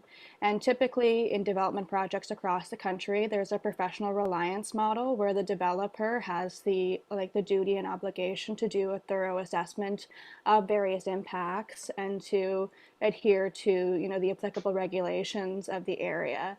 And so since it is a migratory bird sanctuary here, the migratory bird sanctuary regulations have a very clear prohibition in them on prohibiting harassment and disturbance to migratory birds within the MBS. I think on a specific level, it is an evocative, interesting design to think about, but it just doesn't really give me many answers on the specifics, because we do know that there are heavy impacts from vehicle collisions to birds, for example, and this has to do with a variety of factors around speeding and number of vehicles and the sensitivity of the habitats around it. I can't provide specific advice for these proposals because that's not really my position, because that would be a professional reliance model on the developer to sort of be making recommendations and providing that input for partners and stakeholders to comment on. I guess another few things I'll raise is foot traffic, garbage, parking, interactions from various activities, some people like to feed birds. And then there's also, of course, other opportunities around signage and engagement. And so I look forward to continuing this conversation, but I just wanted to highlight that I think this is a good conversation to have, but I can't really get into details on anything just yet. Yeah, could I just ask you a question, Aaron? Would you be more comfortable with a process where there was an improved amount of information while we find out which items people would like to see as improvements. And then later, each improvement would go through a more detailed process of public engagement before it would be built, or even before the design's finished. I guess that's quite a process related question, and I'm like definitely not the project manager on this Okay. quite large and involved project. I generally see some value in delaying engagement while like you collect more facts, and so particularly around like the traffic. I know like Bird Studies Canada has done a survey on traffic impacts at the lagoon, and they might be a good group to reach out to provide some more information on that. And maybe there's a difference between two-way traffic and one-way traffic and speed and that kind of thing on the local environment. I'm not sure what the answers are to that, but I think having some information around that will help the conversation, particularly because there is such an engaged, as you're well aware of, natural, community in the area that values the birds. Right. Great. Thank you very much. Back Excuse to me, you. Mr. Chair, if I could just add to the response. Sure. As you've outlined it, exactly the planning process following the creation of this 10-year plan would exactly do what you're talking about in terms of having a second level of engagement that would be specific to individual amenities. So in that case, we would be looking to Canadian Wildlife Service to provide more detailed input at that stage as well. And I will reach out to Ms. Roberts after the meeting to talk about how best we can benefit from their feedback. Great, thanks. Back to you, Paul. I think there's a few more hands there, or was there a specific question that I missed? No, I was just wondering if you had any response to Aaron Roberts. Other than to kind of echo what Ian alluded to, is that some of I think maybe frustration is too strong a word, but the lack of detail, expression of the lack of detail, that I think partly is a result of this project still being a conceptual design project and not being a detailed design project. So as you get into a particular wharf or viewing platform or road crossing or section of the trail improvements, that detailed design would have to come hand in hand with a proposed compensation plan. And that's where your group and might be able to really contribute to saying, well, actually, you're a couple hundred square meters shy of what we'd like to see for enhancement area, for example. So I think maybe we're just a little bit jumping ahead a little in the process here. And I think, if you could imagine, this is really sort of looking at the building blocks and where the big moves might happen along the waterfront. And then the next stage, of course, would be trying to actually begin to implement those building blocks as individual projects. Yeah, I definitely appreciate what you're saying, Paul. And obviously, like, as you say, little things like putting like some logs to cut the corner and kind of protect an area do have a big impact. And the devil is in the details of how those work out. And obviously, we won't have all that information right now. I could offer a suggestion. You used the words like compensation plan. And so that can mean a variety of things, but maybe like a little bit more information on what it is that you're thinking like a compensation plan includes. And I might offer like words around like habitat enhancement might be more appropriate than compensation in this area, because there's a defined land area on the lagoon, and like with paving more areas that will remove areas, but I would encourage the use of habitat enhancement and restoration in those areas, but there could be some principles around, you know, what an appropriate ratio is, and all of that is like very site-specific information. And so I think I'd be better posed to have a conversation around that once you sort of figure out, just like even at a higher level, what you're thinking compensation and restoration means in this area. Wonderful. Thank you. Thanks. Okay, Rick McKay. Yeah, Paul, on the north end, we got into discussion about a boat launch, like for small craft canoes or kayaks, whatever. I hope that everyone's aware that there is already a boat launch on the lagoon. It's at the end of Portsmouth on the opposite outside of the lagoon. I don't know if everyone's aware of that. It's been there for years. And it's designed for small boats, sailboats, and kayaks, and what have you.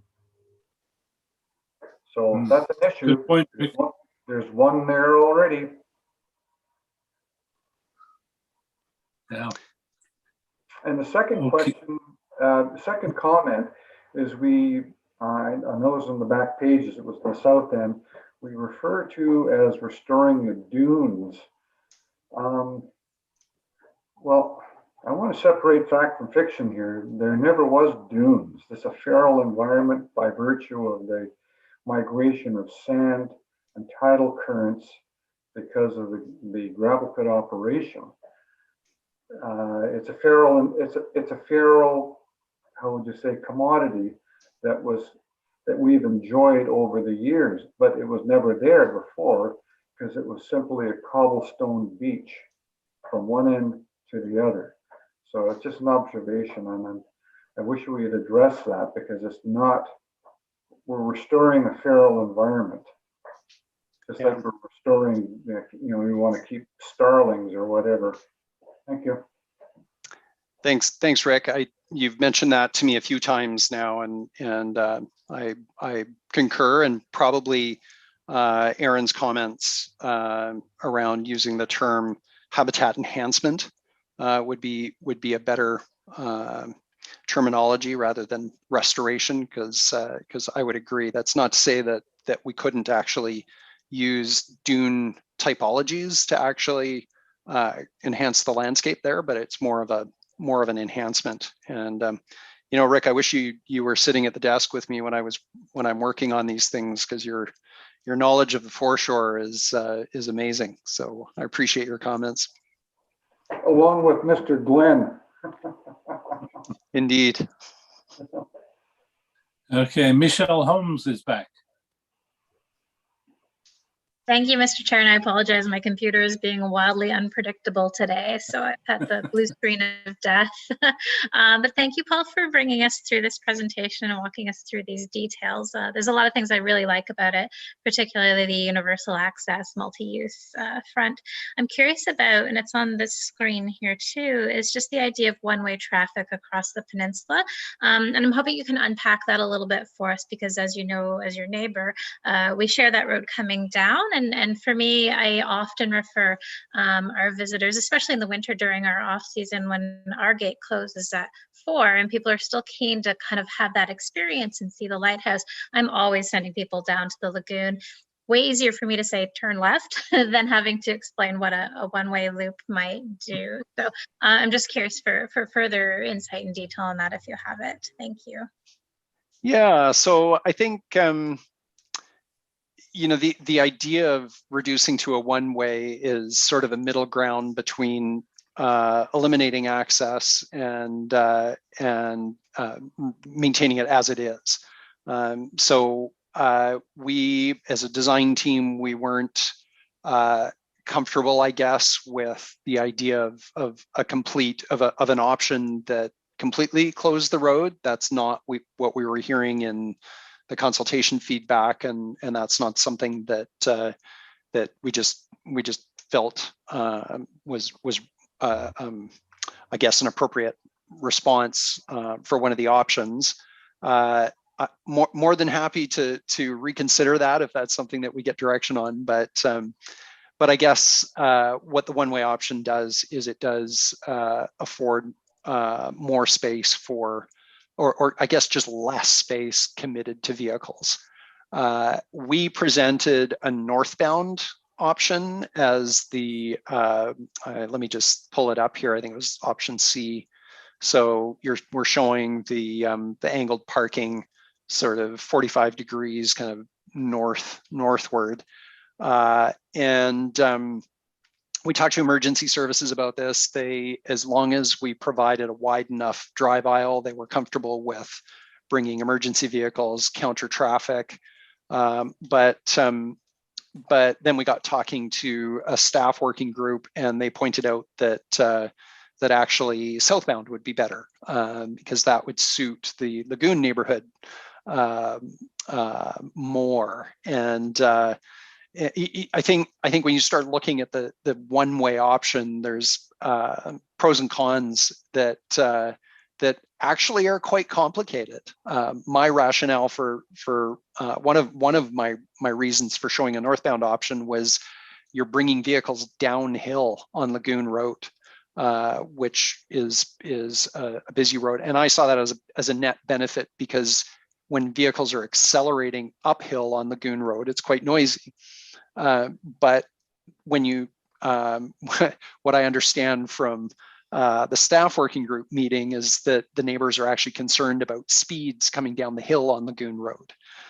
So, you know, there's sensitivities, I think, to this issue, which is why I mentioned in the presentation that, you know, there's going to be some political sensitivity around a few of these options, and hadn't even considered how Fort Rod Hill integrates in that respect, but you're absolutely right. So thanks for bringing that up. Okay, the last hand I've got up is Councillor Parkinson, who's already spoken. So I'm just going to put in a few cents of my own, and then I'll go back to Councillor Parkinson. So, Paul, I take it that none of these ideas have been discussed with Canada Wildlife Service, the archaeological branch, other than what you mentioned, or any other similar organizations. And I take it that's because you actually need to bring them something detailed and a proposal before you can get an answer from them. Is that right? Yes, that's true to an extent. I think the comments from our archaeological consultant are very helpful. They point out known sensitivities, known archaeological sites, and so we can respond directly to that. But as you know, there's pretty much anything that happens from a construction or improvements perspective down here will have monitors and that's a permitted process that Colwood actually has consultants for and complies with already. So from an archaeological perspective, I think pretty much anything that happens down here would be the assumption there is that there's permitting involved. So from the migratory bird perspective, Parks Canada perspective, DFO, yes, we would need to bring forward a more formal physical plan. Very similar to, I'm sure you're familiar with the Latoria Veterans Memorial road improvements that are happening there. There's a whole permitting process around Latoria Creek that's happening there, and this would be similar. Not part of this project, but part of a detailed design exercise. Okay, thank you. Just referring to the idea of a shuttle bus and buses in general, take it you're aware that full-size buses can't cross the bridge because they're overweight. I'm not sure about school buses though. Yeah, I think even school buses would be pushing the limit. The buses that I was referring to were the Handy Dart scaled buses, Yeah. which I believe are below the limit. But yes, the bridge access is a key issue, and I believe it was the staff working group we discussed the need for appropriate signage, so trucks, for example, don't get pinned down there. And of course, with a one-way option, that would be absolutely critical, is to ensure that that trucks wouldn't be in a position where they couldn't actually get out of there. Yeah. About 15 years ago, the spit at the end of the peninsula was all but wiped out by a storm, and we lost 30 odd parking spaces there. And there was very similar erosion starting on the south side of the DOD building compound. And we had to stop that by trucking in riprap and throwing it in the breach. So I think it's more important than seems to be here, more important to describe to the public, so to help them in their decision making or passing their opinion, the difficulties that involved in preserving some of this. If even if it's only to say, you know, that there would have to be significant expense in, say, beach nourishment if we want to basically push the wave break point back to where it the energy from the wave is much less likely to damage anything we might build, especially given sea level rise. Yes, I wholeheartedly agree, and I think the committee, the Waterfront Committee, has the benefit of having been part of 4, if not 5, previous conversations where we spoke extensively about sediment processes, and that's hard to repeat with the public, and hard to provide that context when we roll out conceptual designs like this. I tried to suggest that the interventions would be minimal on Cobourg Peninsula, but it just in the way that things were drawn and the language that was used. But yes, I would wholeheartedly agree that the risks and the expense of putting improvements in there that are large and extensive arguably would be foolish. So, you know, most of what we put forward as a design team is fairly minimal, I guess. At least that's the way I would describe it in its expense and its extent. And things like the viewing platform that's on the ocean side, it looks to me like you're would be suggesting that that would be constructed strongly enough that it would survive a winter storm. Yes, that's the idea, and you know, without getting into construction detailing, it's at this stage the intent is really to be kind of evocative and suggestive of the types of facilities that could be introduced, and you're absolutely right. You know, the language around how robust those get built. Probably the most detailed we got in our sketching was the cross section of the raised board, or the raised multi-use trail section, and you know, suggesting a piling system, raising it up a meter or two above grade, and allowing landscape to move underneath it. So that implies a significant investment in the manner in which that is constructed. And I think if you're to add a facility like a viewing deck or like a raised multi-use trail, it would need to be robust and a significant undertaking. Have you thought as to whether it would be appropriate for you to recommend that the bridge be brought up to full strength?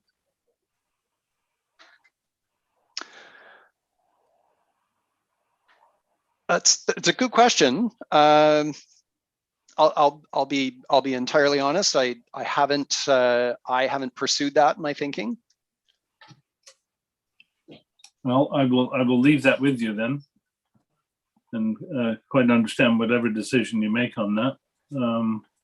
And I'll go over to Councillor Parkinson. I'll try to be brief here. I think we're sort of winding down on this this topic. Although your thoughts on the bridge, Michael, are, I think, timely. If we're going to go to this effort to create, the access, you and I both have the scars from the thoughts of trying to close the lagoon. So I don't think anybody's going to. I don't think we can pretend the lagoon's going to be closed for a generation or two. That roadway, it's going to stay there, and I suspect it's going to stay as two-way traffic. We'll see how that goes. So that if that comes, then the cost to upgrade the bridge and widen it, I assume, in the scheme of what we're looking at on this project, are probably not all that significant. Anyway, that was a good point. Just a couple things going quickly. Presumably you're talking to Royal Beach about some of the stuff that falls on their property or their mandate, Paul. And I guess I wonder whether it's appropriate to be talking about dogs as part of this. And again, that falls into the migratory bird sanctuary issues, and they seem to be saying, show us more before we can tell you what we think, which kind of leads to my third and last point, and I'll shut up after this, is I get it that this is all conceptual, but I hope it's conceptual and you've got a high degree of confidence that, for instance, putting in the new multi-use trail would be acceptable to the appropriate authorities, subject to a reasonable amount of habitat enhancement or whatever the term was supposed to be. I think we've heard already that perhaps some of the stuff you're showing needs to be tweaked based on further input from First Nations. So, I get it. It's a great exercise. It's very, very early in the day. It's only meant to be conceptual, but we're trusting you to show us stuff that your confidence level that it can actually be completed is in the 70 to 80% range. So that's it for me. Thank you. Okay, thanks. I think perhaps we are winding down, but not just yet. I've got a few other points on it to make. The first question is of staff. Ian, you said that that there is an established desire for improvements. You might not have used the word established. Is that from the relatively small survey that's already been done? To clarify, Mr. Chair, are you talking about the underpinnings of this project in terms of its scope, or what's coming forward as specific conceptual options? Well, I was referring to the specific words you said, that there is a desire for improvement. Yeah, I think that was implicit in the direction that staff received from council in terms of us having the main objective of coming forward with options for public realm improvement that would include a capital plan for implementation over the next 10 years. The public engagement that we received really tried to draw out from our stakeholders and the general public as to what was most important for them. And that was brought forward through these concepts as best we could manage. And I guess, as Paul has said, it's in the OCP, which That's is another good point. Yeah, one of our highest level documents. Yeah. And if I could just clarify, Mr. Chair, sure. The OCP is very specific with respect to one improvement, which is the multi-use pathway that is as much as possible continuous along the shoreline. And when we designed this project, we said that was the one deliverable that we wanted to see provided to council.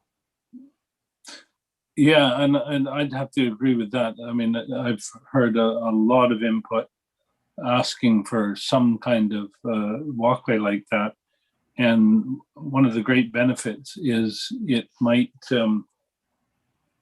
completely change the debate about whether the road should ever be closed at all, since then both the drivers and the pedestrians will have their own asphalt surfaces completely separate from one another. Talking about the guest services, Paul,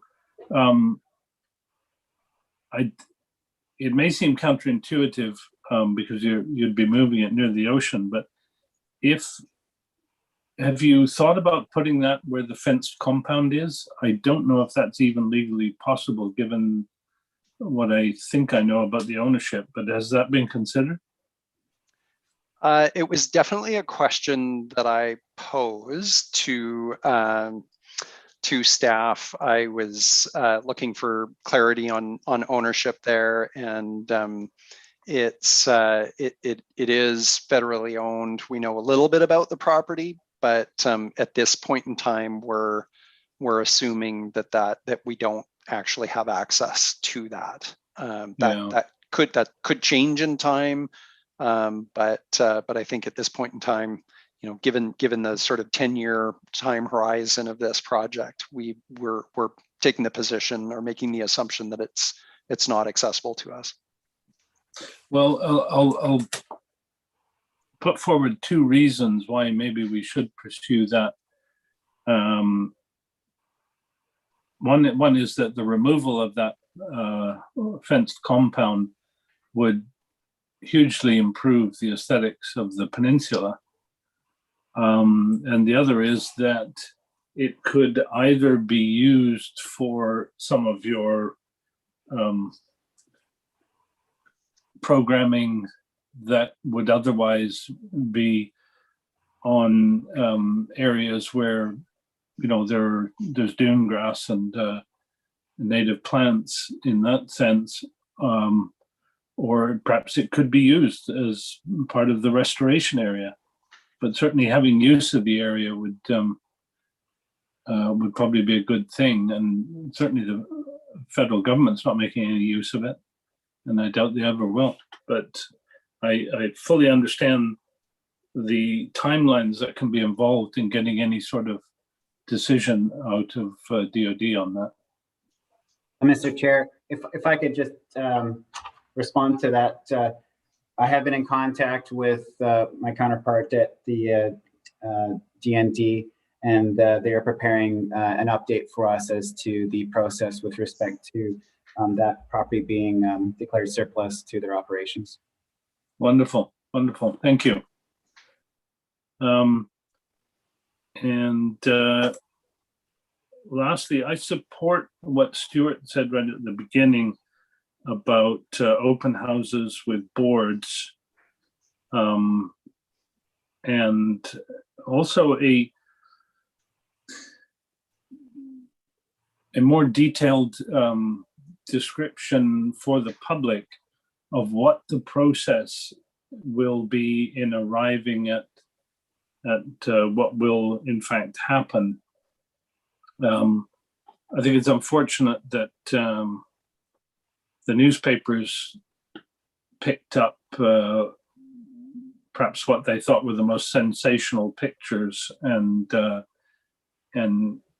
headlines certainly talked about them as if this was about to be built.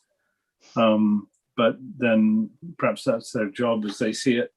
But we need to at least provide the information to the public in detail as to what the process will be, in order to sort of counter that impression that's being created.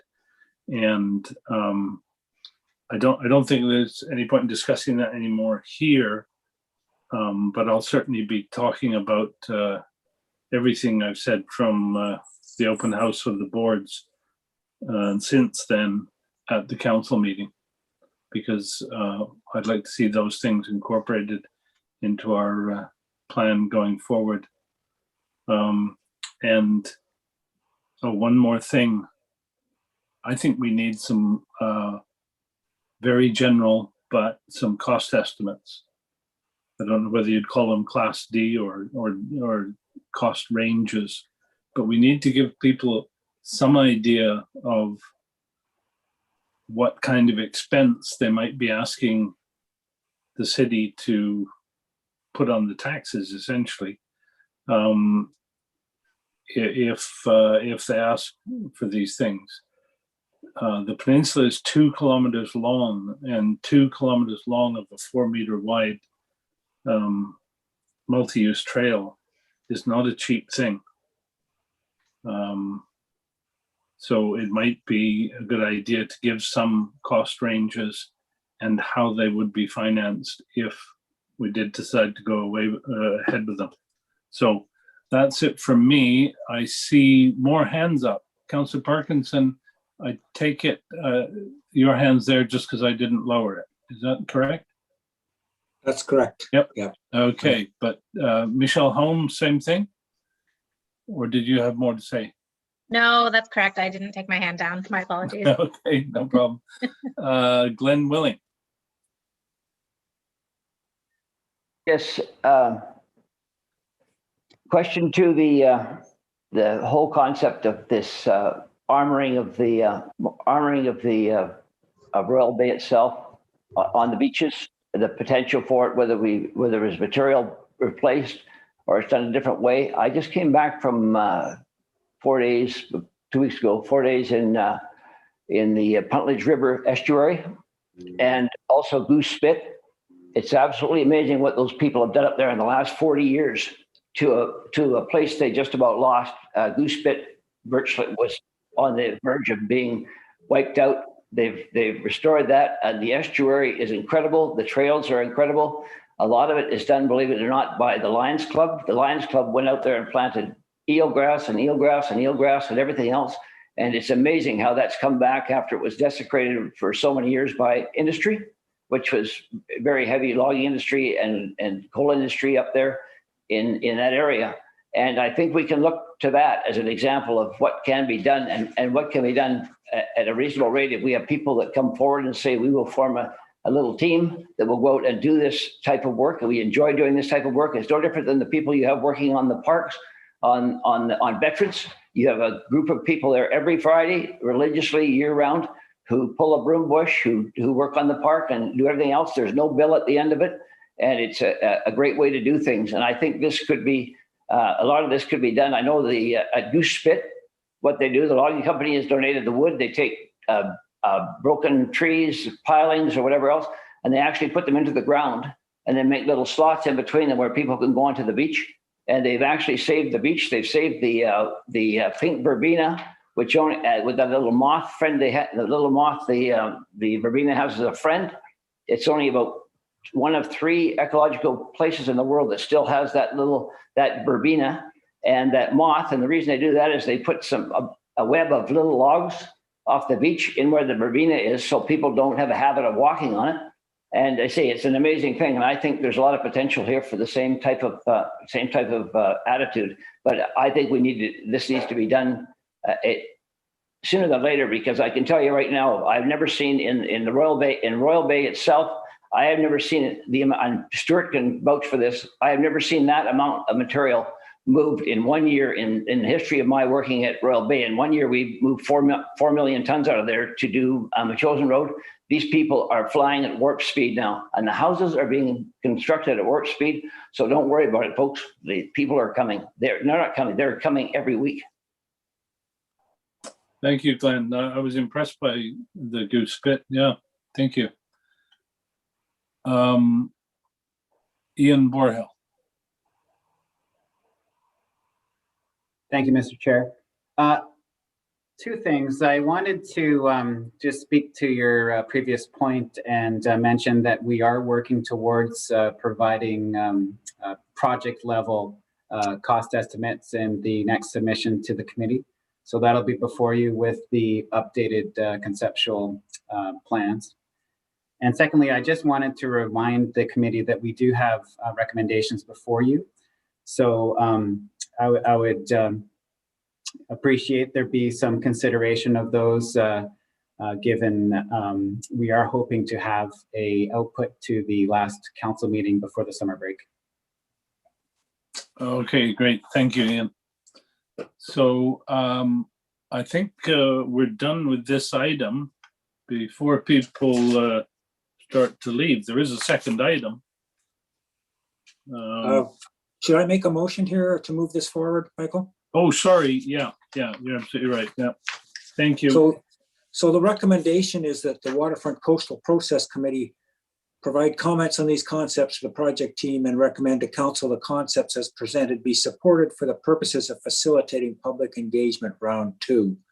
So I'll make that motion. Okay, so I assume we only need the second half as the first half we've just done. That's what I wondered about. Oh yes, okay. Happy with that change. Okay, Paul, could you take away your presentation so I can see folks? Yeah, and I will see if I cannot get rid of the list of participants that I've got up here. Okay. Anyway, we need to take a vote on Councillor Parkinson's motion. So anybody who is against that motion, please raise your hand. Your virtual hand would be preferable. And then I'm going to see if Amanda can tell me how many hands are up. There are no hands up. Okay, so that motion is approved. Thank you, Councillor Parkinson. And our next item is Mr. Borhill will introduce Mr. Ford to talk about the sea level rise and tsunami mapping. Yes, thank you, Mr. Chair. So David Ford, our our lead consultant and senior water resource engineer with Associate Engineering, working on the sea level rise and tsunami risk coastal inundation flooding project, is going to be walking us through a presentation. This is in support of another recommendation that staff will be bringing forward at the committee's next meeting we expect in August. I just wanted to go over this. So this is really a heads up that we'll be coming forward with these recommendations. And it's important for the committee to understand their technical underpinning, which Mr. Ford is going to be reviewing once again with us today.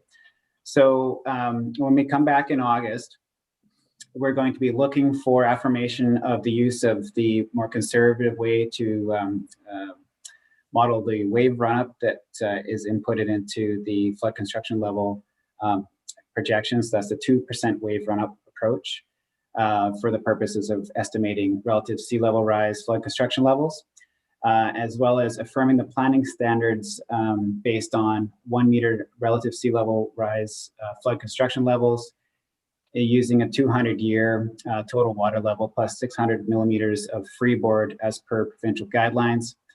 And lastly, the tsunami risk, the planning standard also including consideration of the tsunami risk associated with the Cascadia subduction zone northern segment seismic event, where we are proposing that whichever elevation is highest for those two planning standards, the flood construction level be set. So that's what's coming forward to the committee.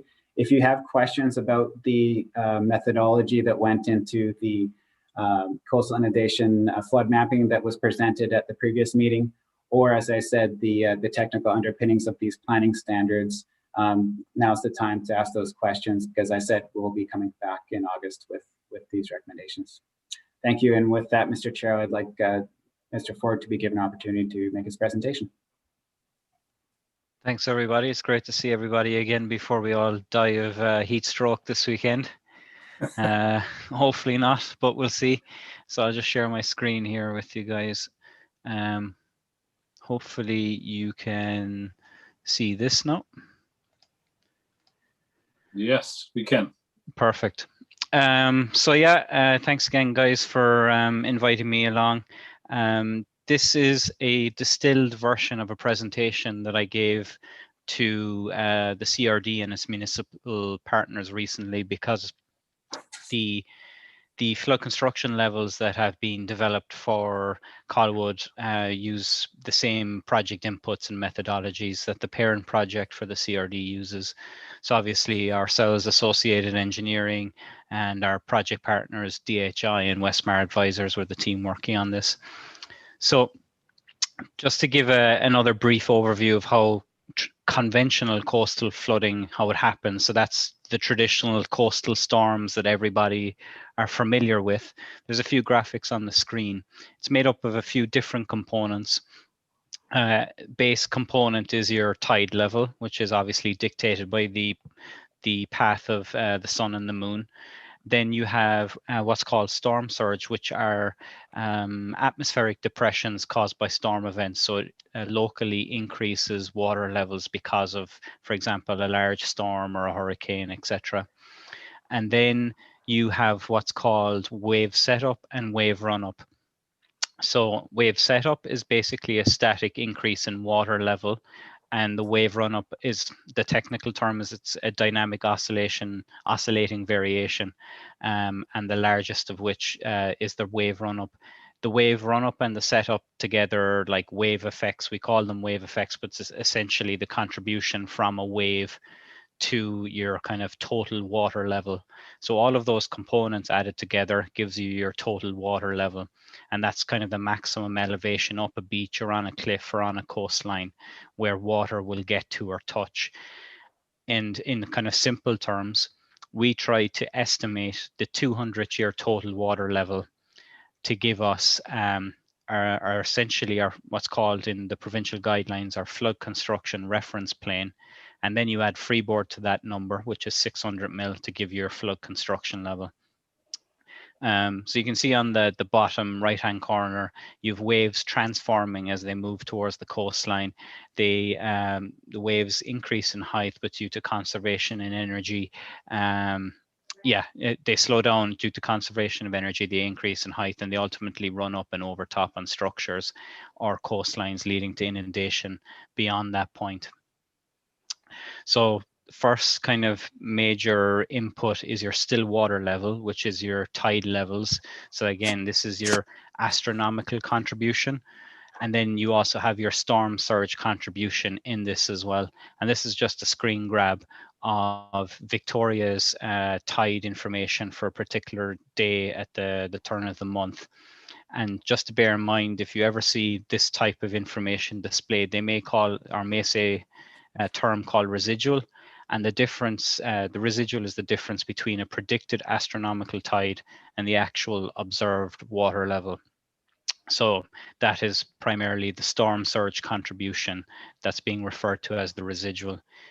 And just before we move on to kind of wave specific stuff, I'll just add something here that isn't in the presentation, but it would be very interesting given kind of the discussion that we've had up to this point. This is relatively recent information that's been published by Natural Resources Canada. Aren't you supposed to be in a meeting? I'd say, Councillor Parkinson, you may have your mic on there. All good. So this is actually brand new relative sea level rise projections for Canada, and these values or these data exists for all of the coastline around Canada. It's based on work that's been done by Natural Resources Canada, distilling the results of the Intergovernmental Panel on Climate Change. So that's the UN IPCC group that you may hear about, their 5th assessment report from a few years ago, and adjusting the projections for local land subsidence or local land uplift due to seismic activity at the Cascadia subduction zone, for example, but also land rebound due to kind of the rebound of underlying surface due to the last ice age and the ice receding. David, sorry to interrupt. Michael Baxter apparently has lost his screen. He's looking for Amanda to let him back in. If I could just ask Amanda to do that. Oh, yeah. So sorry to interrupt you. No, it's okay. Sorry. Sorry. I believe he's in the meeting. I do have him in the meeting. I'm not sure. Oh, Yes, there thank he you, is. Amanda. You did let me back in. Thank you. Sorry about that, everybody. It's all good. So this is actually, it's some really interesting science that Natural Resources Canada have done, and hopefully, I know the text is probably a little bit small, but the numbers here in the box are relative sea level rise projections. So that's sea level increases offset by land subsidence or land uplift, depending on whether it's positive or negative. So for example, just off the coast of Colwood at the year 2100, for the worst case emission scenario, so that's RCP 8.5, people may have heard the term RCP before, it's relative concentration pathway. It's basically greenhouse gas emission scenarios that the UN climate boffins have been using in all of their analysis. So they're looking at a maximum, a kind of a 95 percentile value of 83 centimeters, so 830 mil. Now, if you recall kind of the local standard that's been used by the province and various municipalities have been 1 meter, so 100 centimeters, and that was pegged to the year 2000. These values are based on analysis between 1986 to 2005, and they're pegged to 2005. So I would say on the whole, these numbers aren't as drastic as what has been kind of displayed previously. So again, worst case scenario is 83 centimeters from the year 2005 to the year 2100. Now, there is another scenario that they have analyzed, and it's called the RCP 8.5 enhanced scenario. That's 127 centimeters, and that's based on a calving of the West Antarctic ice sheet, which is possible but unlikely. The 8.5 scenario is very possible, the upper threshold. It's, I think what we're tracking at the moment is the RCP 8.5. But again, hopefully there will be measures being undertaken in the next couple of years, including things like the UK banning all vehicles to be, you know, not to be fuel cars, basically to be electric. I think Europe are going to follow suit. I think Canada have similar plans. So I would say that the 83 centimeters probably represents a worst case upper threshold for us. So it's interesting to contrast that to the kind of the 100 centimeters or the 1 meter 2100 year scenario that people may be familiar with. So just going back then to the presentation. So that's kind of still water levels. We'll move on to, oh yeah, this is just a screenshot as well of how we do the extreme value analysis for a 200-year still water level, for example. So that's tide plus surge. And it's this is actually at Victoria. So at Victoria, 200-year still water level without any waves is about 2 to 2.05 meters geodetic. So that is what you'd expect the entire kind of floodplain to kind of look at or look like. It would be underwater present day to 2.05 meters geodetic, and then you would add your sea level rise on top of that. So you would think at 2100, for example, it would be close to 3 meters geodetic. 2200, it would be close to 4 meters geodetic. Something analogous to that. The wave effects do add to the inundation extents, but they're very localized, that we'll get into in a second. So if there's one number that people kind of take away from the presentation, it's the 200-year kind of extreme tide plus surge value. That ocean level is 2.05 meters geodetic. And then you have your wave effects that act on top of that but are localized. So wave run-up. Wave run-up is the maximum vertical extent of wave uprush on a beach relative to the still water level. And as we showed a second ago, the still water level is tide plus surge. When wave run-up interacts with structures, you get essentially kind of a continuous body of water that looks green, and then you have spray as well coupled with that. So you could have mean wave run-up, which is the water elevation that has reached or exceeded by 50% of observed waves. And that has been the traditional planning standard for many jurisdictions, including this one, for natural coastlines and beaches. That has been superseded in the last couple of years with new guidance from EGBC that we'll get into in a second. Another kind of standard is the 2% wave run-up. It's the water elevation that has reached or exceeded by only 2% of observed waves.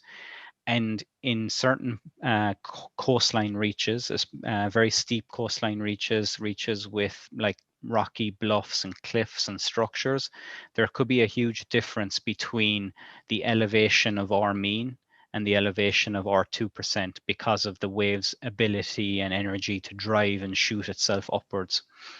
And just when you're observing kind of wave effects at the shoreline, it's important to note or to separate out in your head what's spray being separated from the water column or being driven on shore by wind, and what's actually that body of green water.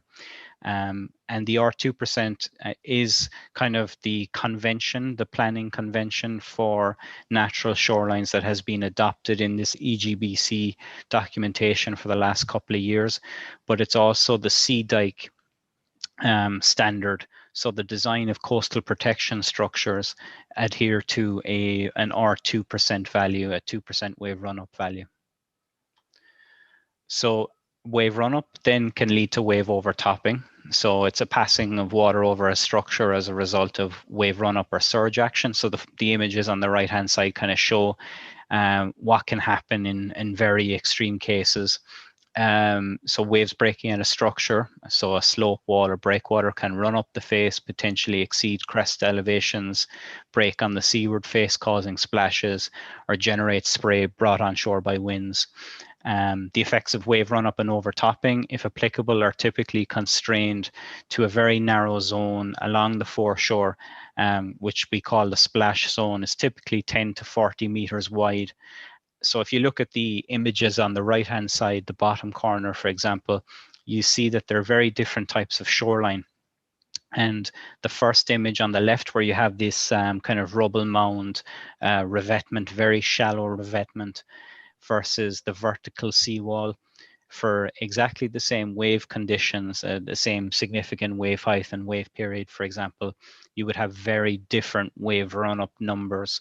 You'd have lower wave run-up number for the image on the left versus the image on the right, because as everybody's been to the seawall on Dallas Road, for example, or have ventured around the coastline, whenever you have big waves hitting structures, they will shoot upwards. And the resolution of wave effects and wave overtopping are different, tend to be different physics and computational formulae relative to what we would use, for example, if we were modeling a river flood or just a coastal inundation based on the still water level. And we can get into that in a second. So that hopefully this video is working for everybody, but this is just an example of wave effects in real life. You have waves traveling into shore, you have waves running up and overtopping a structure, but also rebounding off the structure and moving back out. And then, as you may recall from physics in school, waves can cancel each other. They can be additive, and you could actually have increased wave heights or wave amplitudes. So obviously from wave to wave, there can be different wave run-ups and different maximum elevations. So the 2% wave run-up value that we talked about is that elevation that would not be exceeded by 98% of all the waves for those particular conditions. This is another example.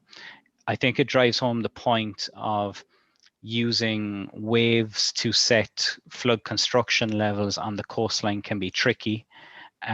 So for example, you can see the waves are getting, let's say, 2 to 3 meters above the top of the wall here, but the church in the background never ever gets threatened with overtopping or inundation. By right, your flood construction level here would be 2 to 3 meters above the top of wall, which would be like this, let's say the first or second floor of the buildings on the opposite side of the street.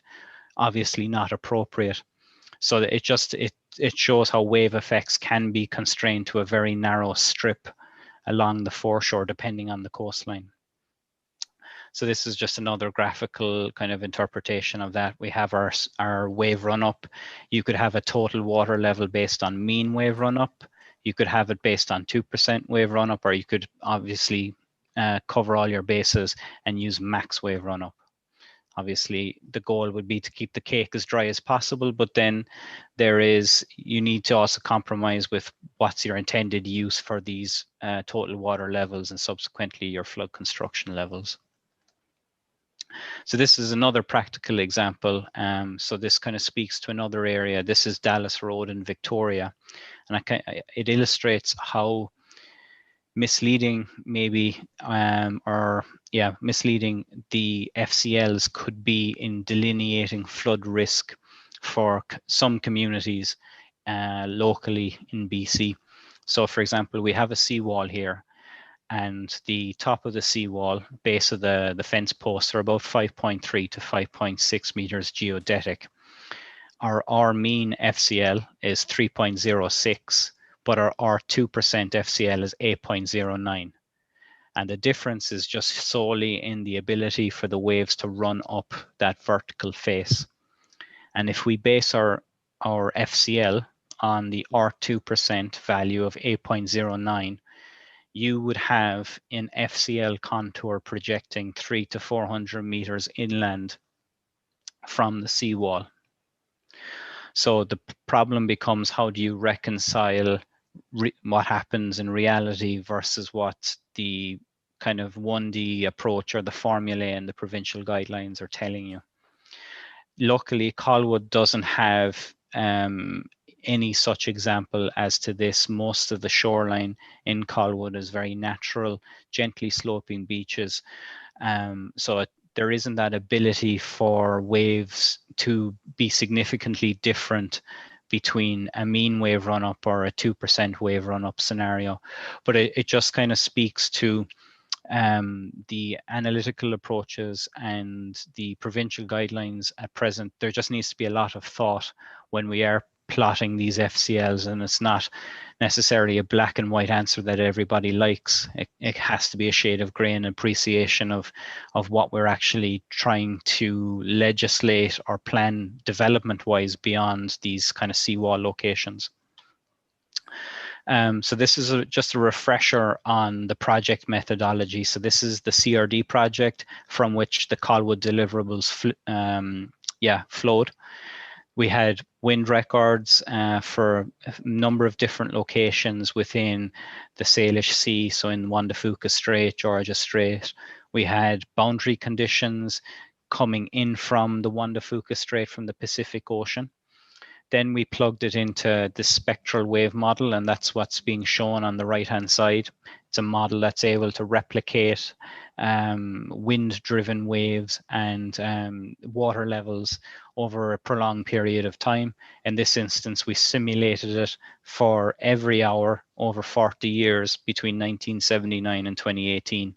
So at every cell, for every hour for those 40 years, there's a value of wave height and wave period and water level. We then went back and compared against measured wave data, wave buoys, calibrated the model to make sure that the model was able to fit the observed data, and then spat out the design simulation runs. So again, this was done for those 40 years, and it resulted, I think, in about 4 months in total of high performance computing time in real life. Again, this is just an example of a windrose at New Dungeness wave gauge. So that's essentially kind of halfway between Victoria and the Washington coast, close to the entrance to the Puget Sound.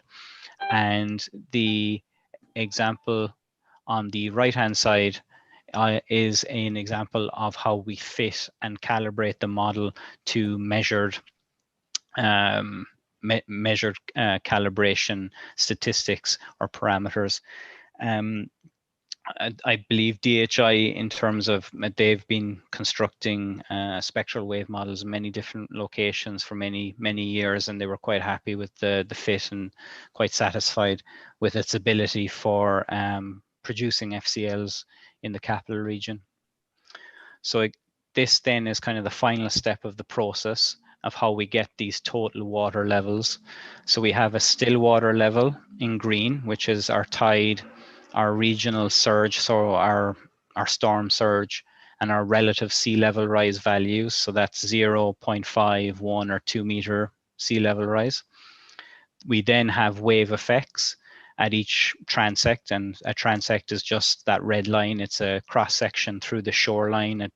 In the CRD's case, 200 distinct locations. In Colwood's case, I think we had 8 or 9 Colwood specific transects. So we have wave data at the toe of those transects for every hour over those 40 years. And we also have what's called local storm surge. And that's just a spreadsheet calc, because when wind is blowing on a water surface, it actually produces a shear stress and raises the surface slightly. And that's what's called local storm surge. So we have an addition of all of those, the green, the blue, and the orange circles at every transect for every hour over 40 years. We pull the annual maxima from each transect and run an extreme value analysis. So we fit it to a probability distribution, and then we get our 200th year total water level, to which we add 600 mil, and we get our flood construction level. Now again, the wave effects could be based on mean wave run-up or 2% wave run-up. For the capital region, we have calculated both for Colwood's FCLs and for the FCLs in the CRD. They will be based on the 2% wave run-up. But in order for us to facilitate that, we have to do a little bit of magic with the mapping, particularly in areas like Dallas Road that you saw a few minutes ago. In Colwood, it's not as big a deal, but in areas where there's significant wave influences, we have to do a little bit of magic with the mapping after we get these FCLs. So this is just an example of the hindcast record. That's the 40 years of data at every transect. This is an example of the transect at Coburg Peninsula. So every peak is a high still water level. Every peak in the second row is a significant wave height, and every peak down the bottom image is our total water level. So that's when we do all of the addition of those kind of 3 circles that you saw at every time step. So this is called a response-based hindcast method. So again, it allows us to validate our modeling against any recorded or observed total water level at any location within the project area at any time in those 40 years. So if you had a VHS tape of you being out with the kids on some beach 25 years ago and you had high waves or whatever, we would be able to compare that against what's shown in our model. That is the advantage of using the response-based method. And it's also an advantage in terms of if this was to lead into, for example, the beach nourishment or the sediment modeling work that Ian had been alluding to earlier, and also had been alluded to with the multi-use pathway, that can be then used to plug into long-term simulation of sediment transport modeling. So just a little bit more on the transect. So the locations where we do the analysis and the selection of placement. It's a 1D analysis, so there's limitations to it. We look at the shoreline, we look at what does the LiDAR show us, where do we think the waves might break, what's the best transect placement. So this is an example of a shoreline at Cadborough Bay, for example. There's houses with solid retaining walls at the end of their garden. There's houses with kind of a rubble mound revetment. There's others with natural shoreline. And if we put a transect at each of those walls or each of those properties, we would get very different answers. So this is an example. On the right-hand side, there's a YouTube video of some flooding at Cordova Bay Park in 2011. It's only a 30-meter stretch of wall, but it resulted in total water levels approximately 2 meters higher than the wall itself, and probably 3 to 4 meters higher than the surrounding area. So it all depends on where you put your transect. You can get very different results because of these wave effects. So the limitations of it, it's a 1D solution for a 3D problem. So again, the image on the right-hand side probably shows it best. If you put a transect at the end of that kind of bullnose projection or the bullnose wall, you're going to have a very different flood construction level than if you were to put the transect left or right of that wall. Resolving wave run-up and overtopping is tricky. Again, transect placement can lead to different results even over very short distances. Sometimes individual structures such as walls can be simplified due to the resolution of our digital elevation models or our LiDAR. Alternatives require sophisticated computer modeling. This is good because Colwood has this already. So the resolution can be infinitely improved upon or honed by adding infinite number of transects. And again, mapping of transects is the most intensive part because we're trying to be we're trying to reconcile those differences, as I said, between the different wave effects where they're extremely noticeable. So again, I use Dallas Road as the example. So all that being said, Colwood has this available to it. Colwood already has a Mike 3 Wave FM model, so that you may have seen the file note that's been produced already and circulated at prior meetings. And it was done to help give a little bit more detail in potential inundation depths and flow velocities around Coburg Peninsula and around Ocean Boulevard. It wasn't used to derive the flood construction levels because the provincial guidelines tend to favor a 1D analysis. I can't really phrase it any bit better than that. I would think we would have to do a little bit of hoop jumping to base flood construction levels on a 3D model like this, because it's not necessarily explicitly talked about in the provincial guidelines. It's something that we may be exploring in other municipalities, but not necessarily in Colwood. Again, in Colwood, it's a relatively flat shoreline with not a huge noticeable amount of difference between different wave effects at different transects. So the use of this for flood construction levels would not be of benefit, but it could be for sediment transport modeling and or further tsunami modeling that we can talk about later maybe. So this is just an example, hopefully it'll play for me, of Mike 3 Wave FM in action. So again, as I said, a model like this, not in it doesn't have the extruded buildings or anything like that, but it has there is a model that exists with this type of analysis for Colwood that shows wave overtopping on Coburg Peninsula and into Skymount Lagoon and up onto the shoreline beyond. And it could be used for a variety of different purposes. It could be used for testing different tsunami scenarios with sea level rise included. It can be used to inform sediment transport modeling and any other type of kind of redevelopment of the waterfront. So maybe we just crack on to the next one. So this is probably a very important slide, and it kind of distills what Ian was alluding to in his intro. So the way the provincial guidelines are written, the flood hazard land use management guidelines, specifically to coastal, you're either in what's termed an area outside the Strait of Georgia or inside the Strait of Georgia. And the difference is that you're at risk of tsunami.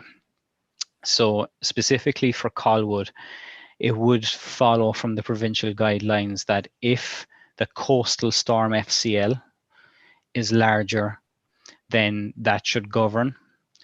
If the tsunami water surface elevation or maximum run-up value is larger, then the tsunami should govern. And that applies both to the level, the flood construction level, but also setback. But it was kind of within a consultant's gift or a municipal, well, essentially actually the municipality's gift to decide on the scenarios that they want to adopt for, particularly for the tsunami. So we've recommended the Cascadia Subduction Zone Northern Segment event because that's analogous to that kind of 500-year recurrence interval event that everybody hears about, the big one. Again, I think I've said this to a few people before, we're probably overdue one. The last one was in 1700 AD. I think we have a 1 in 3 chance of it occurring in the next 30 years, I think. I think that was the math. Don't hold me to it, but I can provide a specific detail on it. So we're recommending that planning standard. It's not the most onerous tsunami standard, and we've talked about that before. That's the L1 end of the world 2500-year recurrence interval.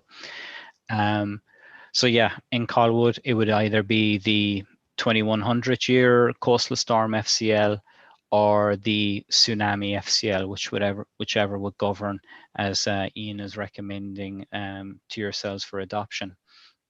Okay. And then just a final slide on the validation of the methodology.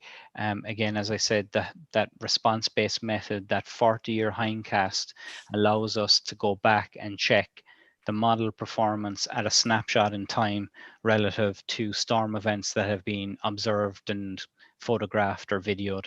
So this is an example of 2 transect outputs in Colwood for Coburg Peninsula, one kind of further to the southwest on Ocean Boulevard, and the other one kind of 2/3 of the way along Coburg Peninsula. So that's transect 40 and transect 41. Existing ground at 41 is about 2.4 to 2.6. So we were getting total water levels as large as kind of 2.7 for a 2% wave run-up scenario. So we were satisfied that that was more than enough to drive logs up onto the crest of the road and inundate portions of the road. Similarly, existing ground levels at transect 40 are about 3 meters geodetic. We were getting values of 3.14. Again, we were satisfied that that was enough to drive logs onto Ocean Boulevard at that location and inundate portions of Ocean Boulevard. And we've done that for probably 8 or 9 scenarios, 8 or 9 different locations throughout the capital region at this stage. And it will be included in kind of what we're calling the version 2.0 deliverables, where we've added a little bit more detail for the CRD. So kind of with that, that's the end of the presentation, and be quite happy to answer any questions people may have. That's probably a lot of info. Okay, I'm not seeing any hands up. Nobody have any questions? I have a question for Ian. You're not looking for any resolution of the committee, is that right? No, thank you, Mr. Chair. Really, today was advanced warning of the considerations the committee will be asked to make in August. So okay. I invite the committee to look over the information that's been provided, including the previous deliverables from our coastal flood inundation studies, and come prepared in August to recommend to council the planning standards the committee sees fit for the city. Yeah, and the possible recommended 1 meter of sea level rise. Is there any standard, and I'm not sure that one would have been needed before sea level rise became a real issue. I mean, before sea level rise was an issue, and we looked at flood control level, it was for the 1 in 200 year event. And we all accepted that if somebody owned a property it might get wet once every 200 years, but that was acceptable. The problem with what we're looking at right now, and maybe this isn't the best place to discuss it, but I like discussing it here with David here, is that if you go for the 1 meter, that is, as I understand it, some going to happen perhaps somewhere around 2120 or something like that. So the property owner would be in a relatively good position for 100 years, but people expect to hand property down for a lot longer than 20 years or sell it on. I once owned a property that had less than 100 years. It was 80 or 90 years left to be worth something, and as a consequence, it was worth very little at that time, because it was going to be worthless in 80 or 90 years. So, although the public doesn't really think about this at this point, at some point people will start to think about it. And if you've got a house built that's going to be heavily inundated in 150 years, somebody is going to lose a lot of money there. Yes, yeah. So there's also provisions and clauses that it's probably a little bit too detailed to get into in this chat, but it's definitely something that the planners internally will be aware of, and maybe out of interest for you guys, it might be worth a read. In the provincial guidelines, there are kind of not wiggle room. There are conditions that could be fulfilled if you're trying to develop existing on existing development plots. So what we were talking about there, those numbers, they would definitely apply to new subdivisions or brand new like virgin development. But if it's development for areas where there's existing development like renovations or additions, there are 7 or 8 bullet points that people can step through. And if the municipality in question are happy that they're fulfilling those 7 or 8 conditions, then they would not necessarily be subjected to the same kind of onerous planning standard. One of the conditions could be you would be restricted to a restrictive covenant. Now, where it gets a little bit dicey and a little bit tricky is if you're in a tsunami inundation zone. Then all bets are off. There isn't a huge kind of decision tree available to people if they're in a tsunami inundation zone, because unfortunately the tsunami will occur. Like, it's the 200-year coastal storm. It's not that it will happen once in a 200 years. It means that it has a 1 in 200 year chance, or a 1 in 200 chance of it being met or exceeded every year. So you may go 500 years without experiencing it, whereas a tsunami will be experienced. There is no avoiding it, unfortunately. So I would say that I'm sure the planners internally are very familiar with the clauses that I'm talking about, but for existing development, yeah, they talk about, I'm just reading it here, they're saying reductions to these requirements should only be considered where the building can be built to the tsunami FCL on bedrock. FCL requirements should be established on a site-specific basis and take into account tsunami hazard. There isn't a lot of meat on those clauses for existing development. I think it's a big can of worms, unfortunately. That yeah, and we're the only ones with a can opener. Yeah. Councillor Parkinson. Well, a tsunami will definitely happen, but at what tide level probably makes a huge difference, doesn't it? I mean, a tsunami at low tide? I don't think it would make a huge difference in the grand scheme of things. So what we've modeled our tsunamis on, and I saw this was one of your questions yesterday. we modeled it on a high water mean tide. So that is the average of the higher high tides over a 19-year cycle. So let's say Colwood has a semi-diurnal tide, so it has two peaks per day. You pick the higher peak, and you do that for 365 days over 19 years. And we know those, we can predict every one of those for the next 19 years.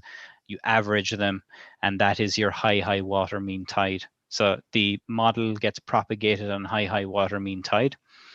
It doesn't include anything else with regard to like storm surge or wave effects, or it doesn't include sea level rise, the modeling that we've done.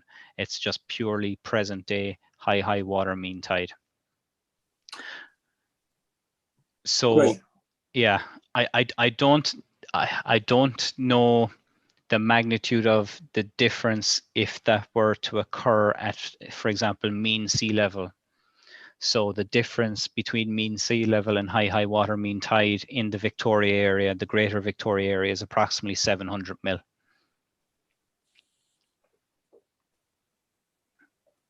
Really?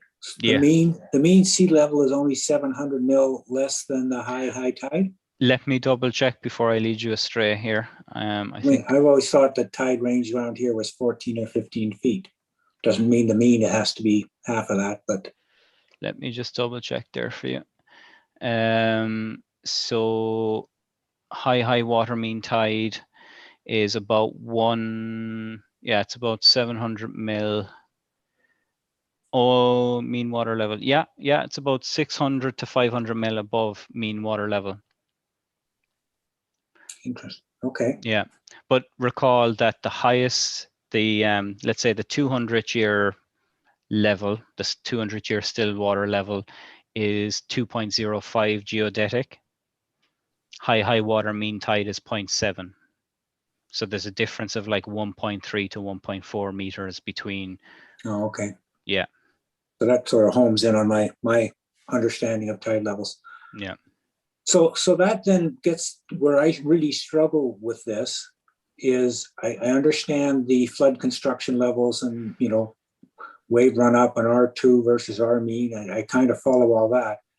And yet the tsunami has got no sea level rise, no freeboard, no nothing. Mm-hmm. And so to me, when we're looking at the lines, we should be having sort of approximately the same level of risk of exceedance. And the 200-year FCL at 1 meter sea level rise has got sort of ample butt coverage, if you want to call it, or ample, safety factor. Mm-hmm. Whereas the tsunami doesn't have any. Yeah, so just speaking to why sea level rise wasn't incorporated into the tsunami modeling is because we had 11 scenarios, and this was as per kind of the direction that we got from the client at the time. We wanted to do as much source descriptions as possible, so as many different sources and magnitudes rather than sea level rise scenarios, because by adding sea level rise scenarios, you'd probably double or triple the runs depending on how many you wanted to do. And we had a finite period of time and scope and budget and all those good things to do it. And we've kind of consistently flagged, and the client is well aware that the next kind of step in this process would be to model it for sea level rise. But as I said, if you look at the probability of occurrence or recurrence, we may never get close to 2100 year or the year 2100 for a tsunami. A tsunami could happen in the morning. So adding sea level rise on top of it is a little bit tricky. With regard to uncertainty in the modeling and freeboard, I think that's a fair comment. But there's so much uncertainty in terms of getting a subsea surface or a subsea seabed displacement model from source to shore that you could be chasing uncertainty, till the cows come home, essentially. Well, yeah. Which is, again, why there's factors that are just, like a 0.6 meter freeboard and stuff like that. Again. Yeah, like from the model performance perspective, we're very happy because we're able to fit and calibrate and validate the model against NOAA DART buoys. So they're the offshore early detection buoys that exist for measuring tsunami waves that NOAA have implemented. So there was an event in a few years ago in Haida Gwaii that we were able to calibrate the model to invalidate and show that, okay, whatever we're doing is working because it's able to replicate the shape and the form of the tsunami wave. But I suppose the uncertainty that you're talking about is the initial displacement and the ability of that splay faulting model to accurately describe how a tsunami gets generated. I think that's what you're getting at, and that is definitely way outside my level of expertise. That's seismologists and all those good people. You flatter me, David, to think I even understood what you were talking about. But thank you. Yeah, just overall trying to get it. So just I'll sum up here, because Ian, I think where we're going with this committee is at some point we're going to have to say, here's the FCL level and or the tsunami level. And then we're going to have to come up and say, here's some recommended policies on what we do about these levels. And that's why, to me, kind of trying to understand is, are they equivalent in risk? I think is something I need to wrap my head around, although David has helped, I must admit. Thank you. And through the chair, I wanted to note that we are in the process of trying to identify and procure planning consulting services with a firm or individual that has a significant experience with coastal adaptation planning. I spoke to a consultant today, and I'm working on some leads. There's some really good work that's been done in Metro Vancouver, so there's some local expertise we're hoping to tap. And I'd also like to mention, in regard to some of the earlier comments about the upcoming decisions, is that we expect the staff report that would come forward to outline all of the pertinent guidelines that Mr. Ford's referenced to help guide the decision, as well as clearly indicating on the maps that we've produced where those the different flood construction levels would lie relative to the recommended planning standard for tsunami risk and sea level rise. Thank you. Thanks, Chair. Thank you. Glenn Willing. A quick question for you, David. I always like to think of myself rather proactive than reactive. Explain to me why, when I go to Hawaii every year for, say, 2 to 3 months, that every week and Wednesdays we have a siren go off, a tsunami siren go off. Why do we not have a system on the south coast here, say from Souk through to the Gulf Islands, of that exact same thing? I'm not sure if a widespread siren system is in place, but I know that like you would be patched into a provincial as well as the Emergency Management BC, the local version of that, the Vancouver Island version of that early warning system. So you would get a phone call or a warning on your phone. With regard to siren coverage, I'm not sure where or how many there are.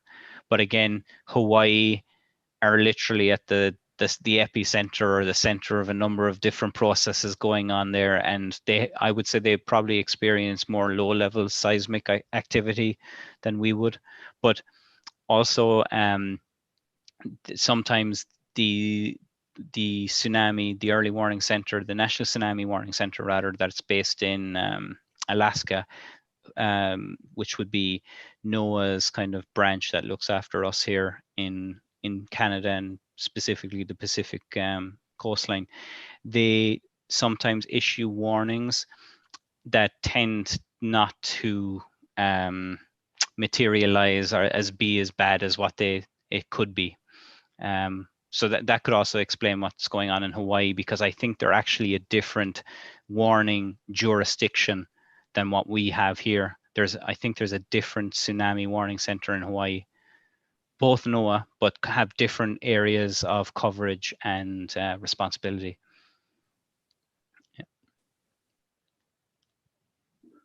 Okay. And I don't see any more hands up. So no more questions, comments. Thank you very much, David, for Welcome.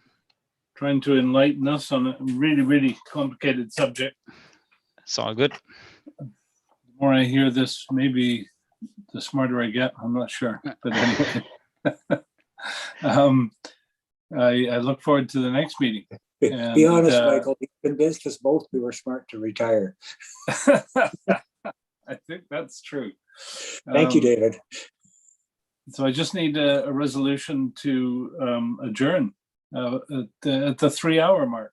We're 3 hours into it. And thank you, Stuart. Resolution to adjourn by voice vote. Does anybody oppose? Nobody opposes. Thank you for that. And we will see you next month. Thank you, everybody, for working hard today. Oh, and Mr. Chair, if I could interject. Yep. Could I confirm that we're having a July meeting? I think we were potentially looking at the next meeting being August 24th. Yes. Yes, I knew that. I'm sorry. I misspoke. Thank you. Yeah, just so everybody knows, August 24th. Okay. Thank you.